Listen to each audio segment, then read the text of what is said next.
बंदी छोड़ सतगुरु रामपाल जी परमेश्वर जी की जय हो। परमपिता परमात्मा, सारी सृष्टि के रचनहार, कुल मालिक, असंख्य ब्रह्मांडों के स्वामी, जगत गुरु, तीनों लोकों में प्रवेश करके सबका भरण पोषण करने वाले, राजाधिराज, आत्माधार, नाथों के नाथ, देवों के देव महादेव, सर्वेश्वर महेश्वर, मृत्युंजय, अजरो अमर, आदि अनादि सनातनी प्रभु, जगत पिता जगदीश्वर, श्री श्री 1008 की उपाधि के वास्तविक अधिकारी, अकाल मूरत शब्द स्वरूपी राम वासुदेव सर्वगतम ब्रह्म, परम पूजे प्रथम पूजे, परम संत, परम पुरुष, परम धनी, परम दयालु, सत्य कबीर, हक्का कबीर, अल्लाहु अकबर, बाखबर, अल्लाह ताला, जगत के तारणहार, जगत के मुक्तिदाता, जगत के जगन्नाथ, हारे के सहारे, हिंदुओं के राम, मुसलमानों के अल्लाह, सिखों के वाहिगुरु, ईसाइयों के मसीह, दया के सागर दया निधि, करुणा के सागर करुणा निधि, स्वयंभू परिभू, संकट मोचन, कष्ट हरण, मंगल करण, दुख भंजन, अविगत कबीर, निर्विकार निर्विषम परमात्मा, अलय अलेख सतगुरु, आदि अनादि सतगुरु, असली मर्यादा पुरुषोत्तम, असली राम, असली कृष्ण, असली घनश्याम, असली मुरारी, राजाओं के राजा, महाराजाओं के महाराजा, शहंशाहों के शहंशाह, सम्राटों के सम्राट, भगवानों के भगवान, अल्लाहों के अल्लाह, मसीहों के मसीह, सच्चे वाहिगुरु, बाबाओं के बाबा, पीरों के पीर, सेठों के सेठ, जगत सेठ, सावड़ सा सेठ, सर्वगुण संपन्न, अनंत कोटि कलाओं के स्वामी, अनंत कोटि ब्रह्मांडों के नायक, योगियों में महायोगी, ध्यानियों में महाध्यानी, सिद्धों में परम सिद्ध, ज्ञानियों में तत्व ज्ञानी, ब्रह्म ज्ञानी, महाज्ञानी, परम ज्ञानी, सर्वश्रेष्ठ ज्ञानी, विज्ञानी, युवा कबीर, समर्थ कबीर, असमवात, अमित ओजा, सच्चे रहनुमा, करीम अल्लाह, सुभान अल्लाह, दुनिया के अंतिम पैगंबर, 8 सितंबर 1951 से गांव धनाना, जिला सोनीपत, हरियाणा, भारतवर्ष की पावन भूमि पे प्रकट रियल कल की भगवान श्री नारायण साकार हरि, श्री बाबा साहेब स्वयंभू संत शिरोमणि सतगुरु रामपाल जी परमेश्वर जी के चरण कमल में साध संगति से देश विदेश से जुड़े हुए हम सभी सत्सेवक भाई बहनों का अनंत कोटि दंडवत प्रणाम। सत्साई भाई और बहनों, बहुत बड़ी दया परमपिता परमेश्वर, सर्व सृष्टि के रचनहार, उत्पत्तिकर्ता सतगुरु रामपाल जी परमेश्वर जी की, जिनके विशेष आशीर्वाद से, जिनकी वीआईपी कृपा से आप और हम सभी सत्सेवक भाई बहन जो साध संगति से जुड़े हुए हैं, अपने आत्म कल्याणार्थ इस भक्ति मार्ग में गुरुदेव भगवान के तत्व ज्ञान को आधार बनाकर उन्हीं के चरण कमलों में दृढ़ता के साथ में लगे हुए हैं। भाई और बहनों, सृष्टि रचना के माध्यम से करौथा कांड और बरवाला कांड के रहस्य उजागर हो रहे हैं। वो अनसुनी सच्चाई जो आज तक आपने नहीं सुनी, आज तक आपको किसी ने नहीं बताई, अब साध संगति के माध्यम से और प्रमाणित तथ्यों के आधार पर, पुस्तकों में लिखी बातों के आधार पर, स्वयं उन भक्तों के वीडियो के आधार पर और स्वयं सतगुरु रामपाल जी परमेश्वर जी के मुख कमल से सर्व परमाणु सहित आप जी करौथा कांड और बरवाला कांड का अनसुना रहस्य जान पा रहे हैं, समझ पा रहे हैं। भाई और बहनों, ये सभी जानकारियां बहुत ही आवश्यक है, क्योंकि इन जानकारियों के अभाव में आप और हम कभी भी काल के षड्यंत्र का शिकार हो सकते हैं। सतगुरु रामपाल जी भगवान इस काल के लोक में आप और हमारे से भक्ति करवाने के लिए हमारे अंदर जितनी भी प्रकार की शंका हैं, संशय हैं, भय हैं या गलत फहमियाँ हैं, परमेश्वर उन सब को हमसे दूर करवाना चाहते हैं। क्योंकि काल अपनी लड़ाई सूक्ष्म रूप से लड़ता है और काल की सूक्ष्म चाल को जीव नहीं समझ पाता है। इसलिए परमात्मा दया करते हैं अपने किन्हीं दास के ऊपर या दासियों के ऊपर। वो गुरुदेव भगवान की रज़ा, उनकी मेहर, उनकी मौज, वो किसको अपने मिशन के लिए खड़ा करते हैं, निमित्त बनाते हैं। तो वर्तमान में पूज्य गुरुदेव जी की असीम रज़ा, जो परमेश्वर ने सत्सेवक भाई बहनों को निमित्त बनाया हुआ है, और आपके सामने सत्य प्रमाणित बरवाला कांड और करौथा कांड की सच्चाई पहुंचाई जा रही है। क्योंकि भाई और बहनों, आप और हम दो कोटि के जीव हैं, दो कोटि के प्राणी हैं। आप और हम कभी भी काल के षड्यंत्र में फंसकर भ्रमित हो सकते हैं। इसके लिए परमात्मा कोई भी गुंजाइश अब साध संगतियों के माध्यम से नहीं छोड़ेंगे। आने वाले 1000 वर्ष तक जो परमेश्वर का मार्ग निर्बाध रूप से चलने वाला है, उस मार्ग में परमेश्वर की आत्मा किसी भी प्रकार से काल के षड्यंत्र का शिकार ना बन सकें। इसके लिए परमात्मा किसी भी प्रकार की कोई भी कमी ना तो स्वयं रखेंगे और यथासंभव अपने दास दासियों को सेवा देते हुए उनके माध्यम से भी कंप्लीट जानकारी अपनी तमाम आत्माओं तक पहुंचाएंगे।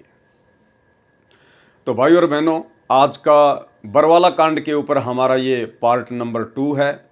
और वैसे यदि देखा जाए जो तमाम वीडियो बन रहे हैं करोथा कांड और बरवाला कांड के ऊपर, उस हिसाब से हमारा ये 8वें नंबर का पार्ट है।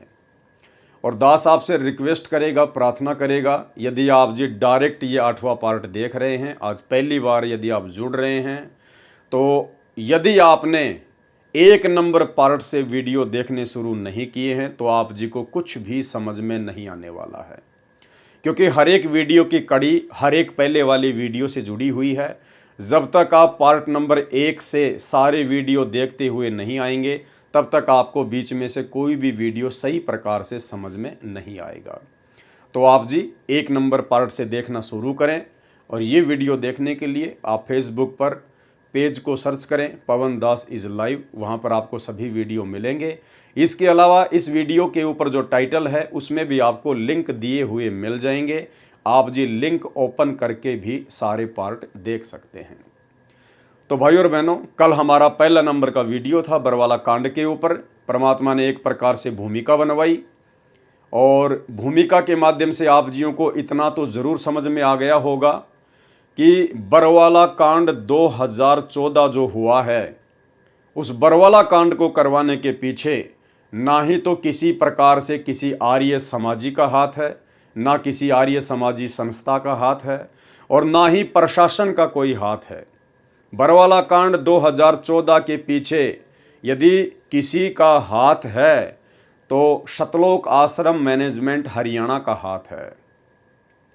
सतगुरु रामपाल जी परमेश्वर जी के कलयुगी परिवार का हाथ है। सतलोक आश्रम में रहने वाले स्टेट कोऑर्डिनेटरों का हाथ है। सतलोक आश्रम में रहने वाले उन बड़े बड़े भक्तों का हाथ है जो अपने गुरुदेव भगवान को समझ नहीं पाए, पहचान नहीं पाए, कबीर परमात्मा के रूप में अपने गुरु की पहचान कर नहीं पाए और काल प्रेरित होकर मर्यादा तोड़ते रहे। और गुरु को मानुष मानने के चलते उन्होंने गुरु के साथ में रहते हुए अपनी मनमानियां शुरू कर दी। और उन्हीं मनमानियों के तहत इन लोगों ने सन 2010 में सतलोक आश्रम बरवाला में सतगुरु रामपाल जी परमेश्वर जी के छोटे कलयुगी भाई महेंद्र ने राष्ट्रीय समाज सेवा समिति नाम का एक काल प्रेरित मनवस संगठन खड़ा कर दिया। और राष्ट्रीय समाज सेवा समिति में केवल ज़्यादातर उन्हीं लोगों को जोड़ा गया जो लोग सतगुरु रामपाल जी परमेश्वर जी से ज़्यादा सतगुरु रामपाल जी के छोटे भाई महेंद्र की गुलामी करते थे, चापलूसी करते थे। और इन लोगों ने मनमुखी होकर 3 पुस्तकें लिखी न्यायालय के खिलाफ, भ्रष्ट जज कुमारग पर, न्यायालय की गिरती गरिमा और सरासर अन्याय। और इन तीनों पुस्तकों में इन्होंने जजों के खिलाफ भड़काऊ भाषा का प्रयोग किया। जालिम, निकम्मे, महाझूठे, हरामखोर, ना जाने क्या क्या शब्दों का इन्होंने प्रयोग किया। और फिर वो पुस्तकें पूरे हरियाणा में बंटवाई गई, सभी कोर्टों में बंटवाई गई, जजों की टेबल पर भी पहुंचाई गई। जबकि उन्हीं जजों के नीचे सतगुरु रामपाल जी परमेश्वर जी के मुकदमे चल रहे हैं। तो आप जी खुद विचार कर सकते हैं कि यदि उन्हीं जजों के खिलाफ आप जी इस प्रकार से भगत होकर अभद्र भाषा का प्रयोग करेंगे, लिखेंगे, तो आप जी के सतगुरुदेव जी के मुकदमों के ऊपर क्या असर पड़ेगा। लेकिन भाई इन लोगों को इन सब बातों से कोई मतलब नहीं था, क्योंकि ये तो पूरी तरह से काल भगवान के गुलाम बनकर अपनी सेवा में लगे हुए थे। इनको ना आगे का पता था ना पीछे का पता था, ये केवल पूरी तरह से काल प्रेरित थे। काल ने इनसे जो करवाना था केवल वही इनके अंदर प्रवेश करके उसने करवाया। यानी सीधा सीधा अपन कह सकते हैं कि जजों को भड़काकर काल का काम सतलोक आश्रम मैनेजमेंट हरियाणा के माध्यम से केवल एक ही था कि बरवाला कांड करवाया जाए, इस संत को बदनाम करवाया जाए, इस संत के भगतों को तोड़ा जाए। और वो काम उस काल ने बखूबी गुरुदेव के पूरे मैनेजमेंट को निमित्त बनाकर करवा दिया। उसके बाद बरवाला कांड हो जाता है। पूज्य गुरुदेव भगवान निर्दोष होते हुए भी अपने ही सतलोक आश्रम मैनेजमेंट हरियाणा की नादानी, नासमझी, अज्ञानता और अहंकार के चलते उन लोगों ने जो बरवाला कांड जैसी घटना को प्रशासन के साथ पंगा लेके जो जन्म दिया, उसी बरवाला कांड के चलते सतगुरु रामपाल जी भगवान को फिर जेल जाना पड़ा। उनके ऊपर मर्डर का मुकदमा लगा, देशद्रोह का मुकदमा लगा और फिर आगे चलकर अपने ही भक्तों की गलतियों के चलते सतगुरु रामपाल जी परमात्मा को देशद्रोह के मुकदमे में डबल आजीवन उम्र कैद की सज़ा मिली। खैर भाई और बहनों, ये बात अलग है कि ये स्वयं परमपिता परमेश्वर हैं, इनके ऊपर कोई भी उम्र कैद की सज़ा काम नहीं करती हैं, क्योंकि ये स्वयं स्वयंभू हैं, कबीर भगवान है और जिस भगवान की कोई उम्र ही नहीं है, भला उनके ऊपर उम्र कैद की सज़ा क्या काम करेगी। खैर ये सब तो आने वाले समय में पूरी दुनिया को पता चलेगा, पूरी दुनिया देखेगी। वर्तमान में तो लोग इन बातों पर यकीन नहीं करेंगे। केवल चंद ही आत्माएं हैं जो इन बातों पर आंख बंद करके विश्वास कर सकती हैं, क्योंकि उन्हें अपने गुरुदेव भगवान की पहचान हो चुकी है कि सतगुरु रामपाल जी कोई मानुष नहीं है, कोई आम संत, आम व्यक्ति, आम साधु नहीं है। ये स्वयं अल्लाह अकबर हैं, जिन्होंने पूरी कायनात को रचा है, पूरी सृष्टि को रचा है। और आज ये परमेश्वर इस प्रकार की भूमिका करते हुए अपनी आत्माओं को इस शैतान के षड्यंत्र से बाहर निकालने के लिए 8 सितंबर 1951 से धरती पर प्रकट हैं। तो भाई और बहनों, कहने का मतलब है, यदि हमने इस भक्ति मार्ग पर सफल होना है तो हमने अपनों से सावधान होकर चलना पड़ेगा। जी हाँ, काल ने बरवाला कांड के लिए उन्हीं लोगों को निमित्त बनाया जिन लोगों पर लाखों की संगत अंधविश्वास किया करती थी। हालांकि संगत को अंधविश्वास, ब्लाइंड फेथ करना चाहिए था अपने गुरुजी पर, अपने गुरुजी के मुख कमल से बोली गई बातों पर और अपने गुरुदेव के सत्संगों पर। लेकिन नादान संगत ने ज्ञान को आधार ना बनाकर ब्लाइंड फेथ कर लिया गुरुदेव के बेटा बेटी, भाई बंधु, रिश्तेदारों पर, उन तमाम कोऑर्डिनेटरों पर, बड़े बड़े सेवादारों पर, जो कि सारे के सारे मर्यादा तोड़ने के चलते काल की गोद में बैठे हुए थे। तो भाई और बहनों, अब हमने सावधान हो जाना है। परमात्मा हमें मौका दे रहे हैं ताकि आगे चलकर अपने उन्हीं भगत भाई बहनों की गलतियों से शिक्षा लेते हुए हम इस भक्ति मार्ग में कोई ऐसी गलती ना कर बैठें जिसके चलते हमारी भक्ति का तो सत्यानाश हो ही हो, साथ में हमारे गुरुदेव को भी किसी प्रकार की आपत्ति या दिक्कत। क्योंकि काल लोक में परमात्मा जिस प्रकार से एक आम संत, एक आम व्यक्ति की भूमिका कर रहे हैं, उस आधार से हम भगत आत्माओं की तरफ से हमारे गुरुदेव भगवान को किसी भी प्रकार की कोई भी समस्या का सामना ना करना पड़े। तो भाई और बहनों, आज हमारा ये दूसरा पार्ट है। आपने बहुत ही ध्यान से इन चीज़ों को समझना है और दास आपसे फिर से रिक्वेस्ट करेगा, फिर से आपसे प्रार्थना करेगा, यदि आपने 1 नंबर पार्ट से वीडियो देखने शुरू नहीं किए हैं तो आपको ज़रूर देखने चाहिए, अन्यथा आपको 5 नंबर पार्ट तो ज़रूर देखना चाहिए, क्योंकि 5 नंबर पार्ट में गुरुदेव भगवान ने स्वतंत्र कर्मों का जिक्र किया है। और स्वतंत्र कर्मों के तहत जब ये काल ये मनुष्य शरीर प्रदान करता है स्त्री या पुरुष का, तो ये 75% पाप कर्म और पुण्य कर्म मिलाकर जीव का प्रारब्ध बना देता है। यानी जो 75% पाप और पुण्य कर्म मिलाकर ये जो हमारा भाग्य बनाता है, हमारी जो ये किस्मत बनाता है, जो हमें भोगना ही भोगना होता है। अगर दुख है तो दुख भोगने पड़ेंगे, सुख है तो सुख भोगने पड़ेंगे। 75% कर्मों के हम लोग अधीन होते हैं, परतंत्र होते हैं, क्योंकि काल हमारे संचित कर्मों से रेशियो निकालकर पाप और पुण्य का 75% हमारा भाग्य निर्धारित करता है। उसमें परम संत के अलावा कोई भी पृथ्वी पर चेंज नहीं कर सकता है। इसके अलावा 25% ये हमें छूट देता है स्वतंत्र कर्मों के माध्यम से, कि 25% मैं आपको छूट दे रहा हूं, आप मनुष्य योनि में हैं, अन्य योनियों से सर्वश्रेष्ठ हैं। और ये जो मनुष्य योनि है ये एक कर्म योनि है, यानी हम इसमें कर्म बना भी सकते हैं और बिगाड़ भी सकते हैं। और ये कर्म बनाना और बिगाड़ना उन 25% स्वतंत्र कर्मों के ऊपर निर्भर करता है। तो स्वतंत्र कर्मों के तहत आप और हम भगत भाइयों बहनों ने कितना सजग होना है, कितना सावधान होकर चलना है। आज एक छोटा सा उदाहरण दास आपको देना चाहेगा। स्वतंत्र कर्मों के उस लेख में गुरुदेव भगवान ने एक और चीज़ का जिक्र किया था, यदि आपने देखा हो तो। स्वतंत्र कर्मों का एक लेख मैं आपको थोड़ा सा दिखाना चाहूँगा दोबारा से। ये कबीर सागर के सरलार्थ से गुरुदेव ने अनुवाद करते हुए उसके पेज नंबर 346 पर लिखा है, अध्याय कर्म बोध सारांश। क्रियावान कर्म। अपने जीवन काल में जो कर्म प्राणी करता है वे क्रियावान कर्म कहे जाते हैं। ये 75% तो प्रारब्ध कर्म होते हैं, यानी जो संस्कार यानी भाग्य में लिखे हैं वे किए जाते हैं।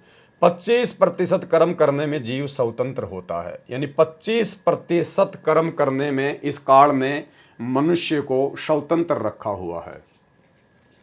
75% कर्म करने में जीव बाध्य है, क्योंकि काल के द्वारा हमारा जो भाग्य बनाया जाता है वो 75% कर्म तो हमें भोगने के लिए बाध्य होना पड़ता है, उनमें कोई चेंजमेंट नहीं होता सच्चे सतगुरु की शरण में आए बिना, क्योंकि वे प्रारब्ध में लिखे होते हैं, परतंत्र हैं। परंतु पूर्ण संत मिलने पर परिस्थिति बदल जाती है।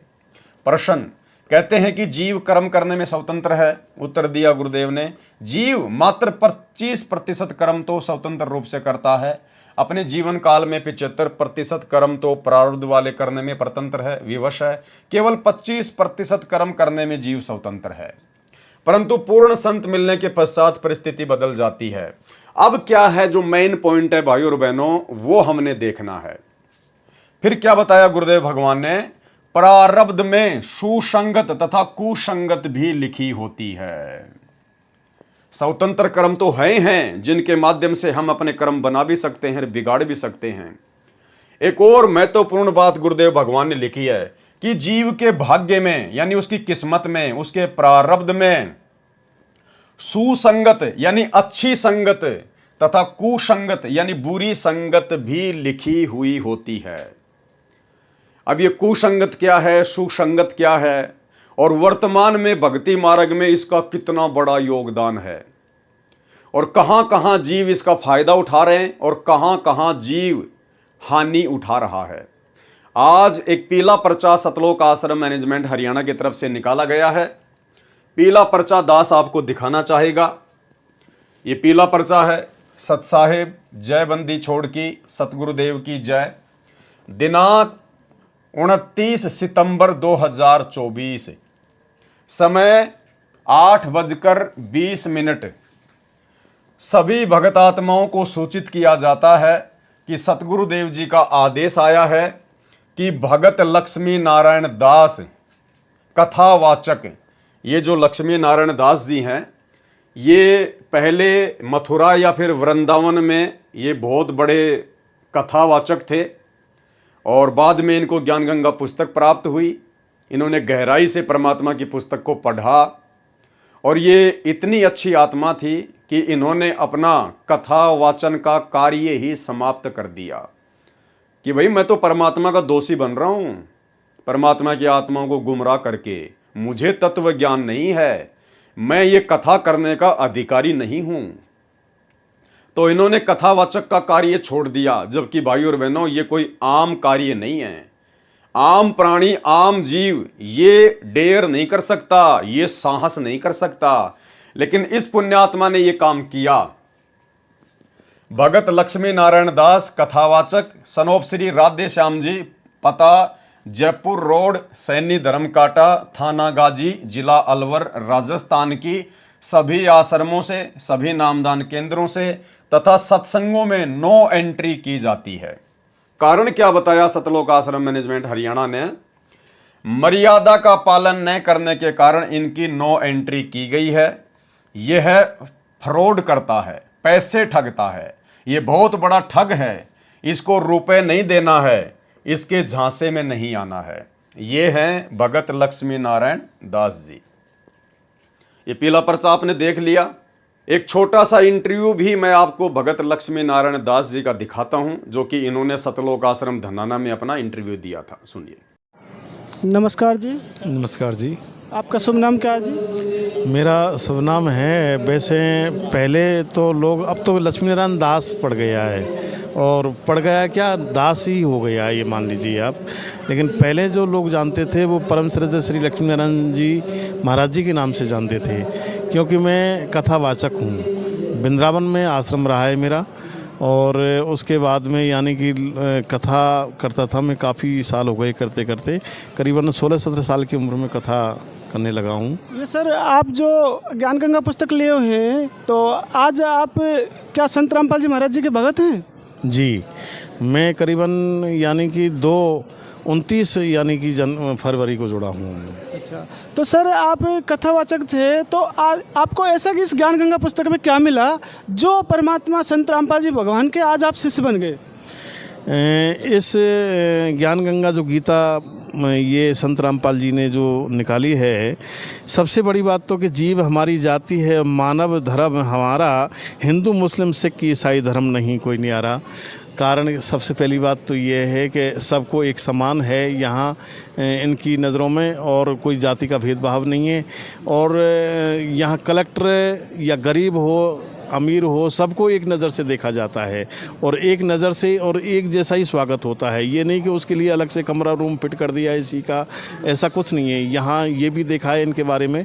और दूसरी बात ये है कि जो ज्ञान गंगा गीता जो थी ये मेरे सामने आई, क्योंकि मैं मंडावर जा रहा था मेहंदीपुर बालाजी के लिए, तो वहाँ कुछ भगत जगत हमें मिले, तो सभी ने हमारा स्वागत किया। तो वहाँ जैसे ही कुछ 2 संत आ रहे थे, वो भगत आ रहे थे संत रामपाल जी के, उन्होंने सत साहब बोला, तो हमने सत साहब जब सुना तो हम समझ गए कि ये तो संत रामपाल जी के शिष्य हैं, तो ये मगजमारी मारेंगे, ये कहाँ से आ गए। लेकिन वो तो सेल्फ स्टार्ट, इनके शिष्य तो सेल्फ स्टार्ट है एकदम, फिर बोलना चालू कर दिया।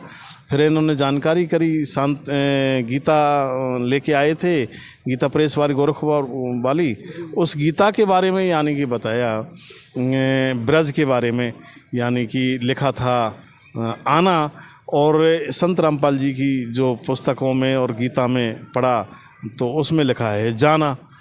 तो हम बस वहीं हमारा दिमाग ठनक गया कि बताओ, हम तो चक्कर में पड़ रहे थे कि मात्र भगवान श्री कृष्ण ने कोई सर्वेश्वर मान बैठे अपने आप में कि यही हैं, और फिर इसके ब्रह्मा विष्णु महेश और फिर आदि शक्ति यानी दुर्गा निरंजन तक सीमित थे। इससे आगे तो और भी है। तो सर आपने ज्ञान गंगा पुस्तक से और भगवान कौन कौन है इसके बारे में क्या जाना? यहाँ भाई कुल मिला के यही है कि कबीर जी जो हैं, ये हम पहले तो कवि समझते थे और मतलब यानी कि बहुत तीव्र बुद्धि वाले, और मानते थे इसको, क्योंकि हम छोटे छोटे थे तो ऐसी वाणी बोलिए। तो भाई और बहनों, आपने पीला पर्चा पढ़ लिया और भगत लक्ष्मी नारायण दास जी का इंटरव्यू भी देख लिया। अब भाई और बहनों, ये सब कुछ क्यों हुआ? इतना सब कुछ इनके समझ में आने के बावजूद इन्होंने ऐसे कर्म करने प्रारंभ क्यों किए? हालांकि मुझे नहीं पता कि ये वास्तव में पैसे ठग रहे हैं या नहीं ठग रहे हैं, मेरे पास में इस बात का कोई प्रमाण नहीं है। लेकिन सतलोक आश्रम मैनेजमेंट हरियाणा ने ये पीला पर्चा निकाला है। वो अपनी तरफ से कह रहे हैं ये बात कि ये व्यक्ति लोगों से पैसे ठगने लग गया, भक्तों से, ये बहुत बड़ा ठग है, ये फ्रॉड करता है। तो ये सतलोक आश्रम मैनेजमेंट हरियाणा की स्टेटमेंट है, उनका कहना है। और बाकायदा लक्ष्मी नारायण दास जी की इन्होंने फोटो भी लगाई है और पूरा इनका जिक्र किया है, पूरा इनका एड्रेस लिखा हुआ है।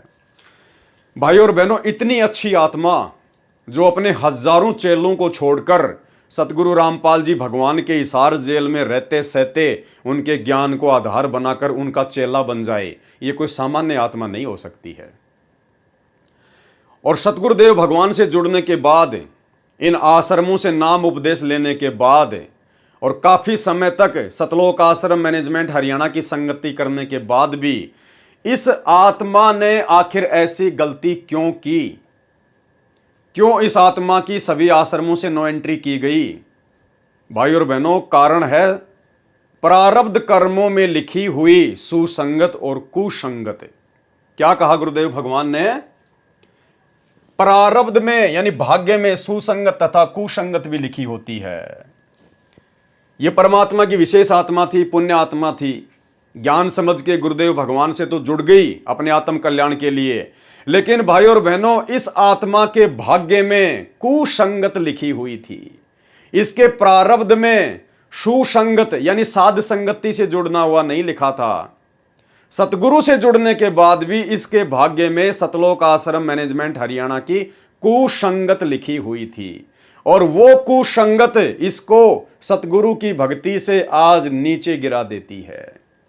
यानी इतना बड़ा रोल भक्ति मार्ग में सुसंगत और कुसंगत का।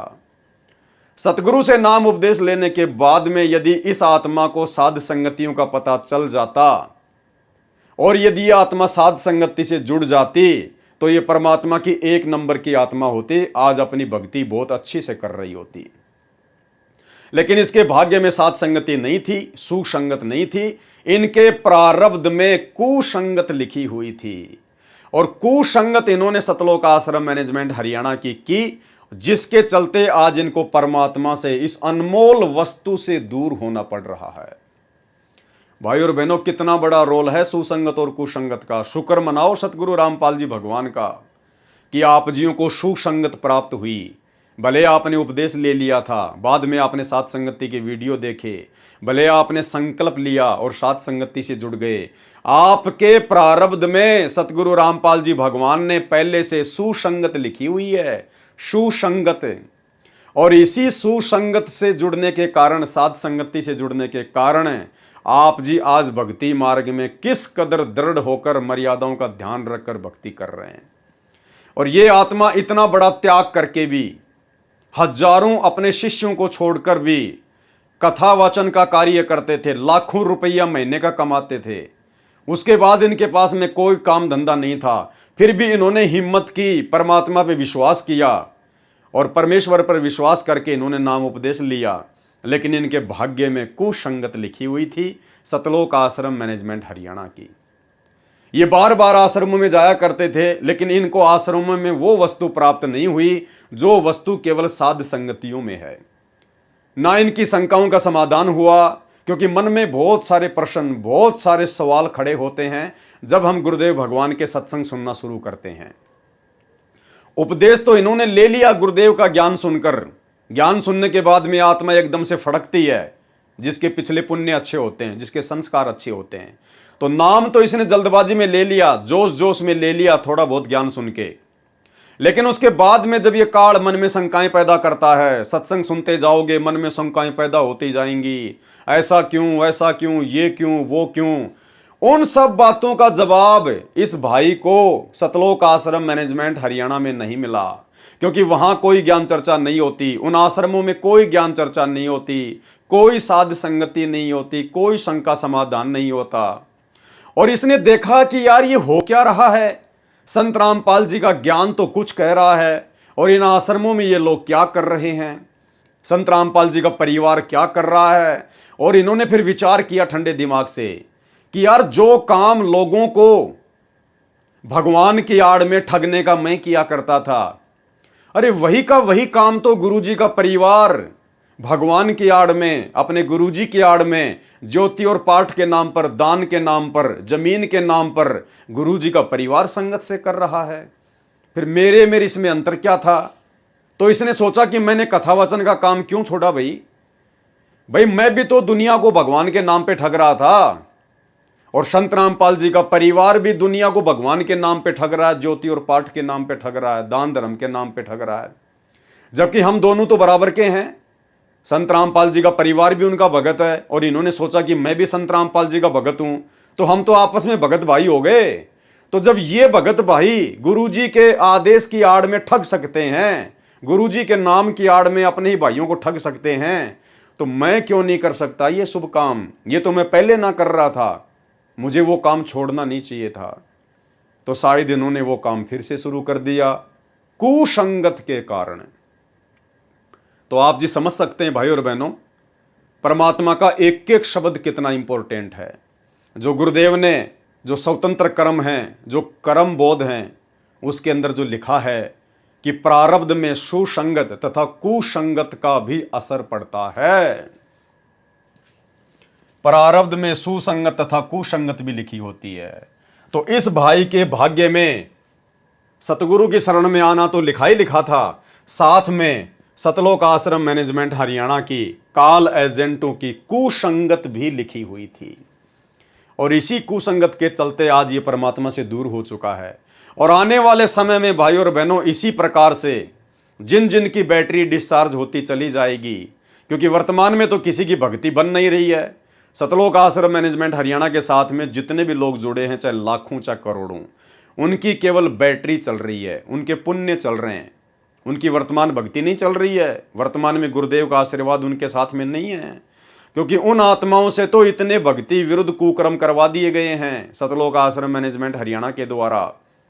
राजनीति करना, राजनेताओं की चापलूसी करवाना, उनकी रैलियों में जाना, धक्के खाना, धनाना गांव में स्टेडियम बनाना, आश्रम में हॉस्पिटल का काम शुरू कर देना, भक्तों के ज्योति पाठ और दान के पैसे का दुरुपयोग करना, गुंडों की सीबीआई जांच में भक्तों को बैठाना, मर्यादा तोड़वाना, गुंडों की सीबीआई जांच के लिए भक्तों के दान का चंदे के रूप में 5-5 लाख रुपए देना, हरियाणा के जाट आरक्षण में जगत वालों के साथ भक्तों को बैठा देना, जाट आरक्षण में करोड़ों रुपया चंदे के रूप में भक्तों के ज्योति और पाठ का देना, सबकी मर्यादा तोड़वा दी गई है।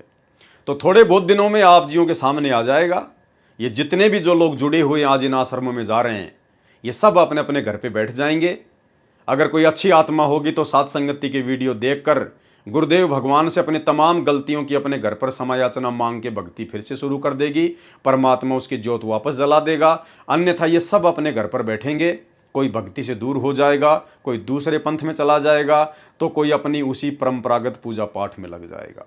तो इस भाई के भाग्य में ये कुसंगत लिखी हुई थी, और कुसंगत का कितना बड़ा कुप्रभाव इनके ऊपर पड़ा, आज ये परमात्मा से दूर हो चुके हैं। तो इसी प्रकार भाई और बहनों, ये जो बरवाला कांड का जो जनक है सतलोक आश्रम मैनेजमेंट हरियाणा, ये कुसंगत है, कुसंगत है। और इसी कुसंगत ने बरवाला कांड से पहले जो पुस्तक लिखवाई थी भ्रष्ट जज कुमारग पर, जिसके ऊपर आप जी पहला वीडियो देख चुके हो, आज हमारा ये दूसरा वीडियो है। और इन्होंने क्या क्या कुकर्म किए, ये पुस्तक भ्रष्ट जज कुमारग पर लिखकर। राष्ट्रीय समाज सेवा समिति के सर्व सदस्य, ये समिति पूर्ण रूप से धार्मिक तथा गैर राजनीतिक है। ये समिति कितनी गैर राजनीतिक है, ये मैंने आपको कल के वीडियो में अच्छे से उदाहरण देकर बता दिया, समझा दिया है। अब हम इस पुस्तक पर आगे बढ़ेंगे और देखेंगे कि और क्या क्या गलतियां सतलोक आश्रम मैनेजमेंट हरियाणा ने गुरुदेव भगवान के आश्रम में रहते सहते की, क्या क्या इन्होंने मनमानियां की। तो कल के वीडियो में आपने यहां तक पढ़ लिया था, देख लिया था कि किस प्रकार से हरियाणा का पूर्व मुख्यमंत्री भूपेंद्र सिंह हुड्डा, उसने अपनी कुर्सी को बचाए रखने के लिए और किस प्रकार से धोखा किया, फ्रॉडबाजी की। और सतलोक आश्रम मैनेजमेंट हरियाणा फिर 2019 में उसी भूपेंद्र सिंह हुड्डा को दोबारा से मुख्यमंत्री बनाने के लिए गुरुदेव भगवान के नाम की आड़ में पीले पर्चे निकाल के संगत की मर्यादा तोड़वाता है, हरियाणा की संगत से भूपेंद्र सिंह हुड्डा को वोट डलवाता है, उसका समर्थन करवाता है। जब इस कंस भूपेंद्र सिंह हुड्डा की कोई दाढ़ नहीं गली, पृथ्वी छोटी हो गई, उस समय उसी महापुरुष के चरणों में अर्ज लगाई, जिसके साथ सन 2006 से ही दुश्मन जैसा बर्ताव करता आ रहा था। खुद लिख रहे हैं राष्ट्रीय समाज सेवा समिति वाले, सतलोक आश्रम मैनेजमेंट हरियाणा वाले, भ्रष्ट जज कुमारग नामक इस पुस्तक में कि भूपेंद्र सिंह हुड्डा ने संत रामपाल जी के साथ में दुश्मन जैसा बर्ताव किया था। अरे तो भैया, उसी दुश्मन को तूने 2019 में वोट क्यों डलवाए? उसी दुश्मन के आप सतलोक आश्रम मैनेजमेंट हरियाणा वालों ने गुरुदेव के जेल जाने के बाद में उसका सपोर्ट करवा के, उसको वोट डलवा के आप लोगों ने उसके तलवे क्यों चाटे? आप अपने गुरुजी के पक्ष में हो या फिर विपक्ष में हो? असल में गुरुद्रोही कौन हुआ? जो अपने गुरुजी के दुश्मन का सपोर्ट कर रहा 2019 में, तो असल गुरुद्रोही कौन हुआ? सतलोक आश्रम मैनेजमेंट हरियाणा। ये इन्हीं के हाथों से लिखी हुई पुस्तक है भाई और बहनों, दास केवल आपको पढ़ के दिखा रहा है। उस समय इस व्यक्ति ने जीभ निकाल रखी थी, मध्यस्थता करने वाले पूर्व केंद्रीय मंत्री जयप्रकाश के माध्यम से कहा कि मेरी सर्व गलतियां माफ करें, मैं भ्रमित था, आज मेरी आंखें खुल गई हैं, मुझे भले बुरी की पहचान हो गई है। ये तो राजनेताओं के डायलॉग होते हैं, झूठ पे झूठ बोलना, ये तो उनके डायलॉग होते हैं। आज तक जितने भी मुकदमे बनाए हैं सभी वापस लेकर समाप्त कर दूंगा, मेरी रक्षा करें। पहले तो आश्रम के मोजिज भक्तों ने उस मध्यस्थता करने वाले को मना कर दिया कि इस व्यक्ति का नाम भी नहीं लेना हमारे सामने। ये देखो भाई और बहनों, ये मनमानियां हैं। देखो, जिस प्रकार से कोई आदमी एक नौकर अपॉइंटमेंट करता है कि भाई तू मेरे घर पर चपड़ासी की नौकरी करेगा, पियोन की नौकरी करेगा, गार्ड बन के काम करेगा, और वो व्यक्ति अंदर अपना काम कर रहा होता है, मालिक।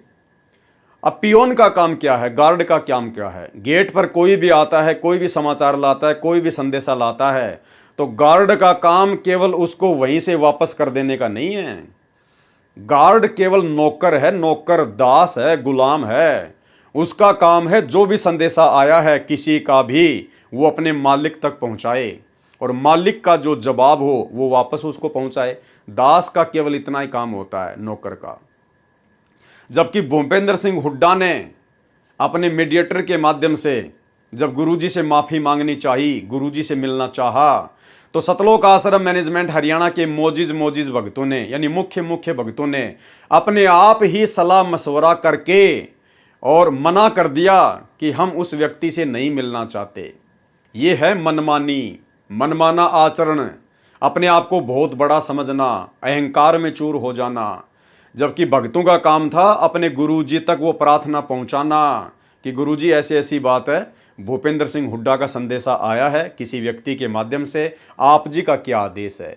अब जैसा आदेश गुरुजी दें वैसा ही आप उनको बता दो। लेकिन ये लोग तो राष्ट्रीय समाज सेवा समिति बना के, और राष्ट्रीय समाज सेवा समिति का मैंने आपको जो पॉइंट नंबर 12 दिखाया, जो इनका नियम था कि हम राष्ट्रीय समाज सेवा समिति वाले अर्थात सतलोक आश्रम मैनेजमेंट हरियाणा वाले संत रामपाल जी से किसी भी कार्य में कोई दिशा निर्देश नहीं लेंगे।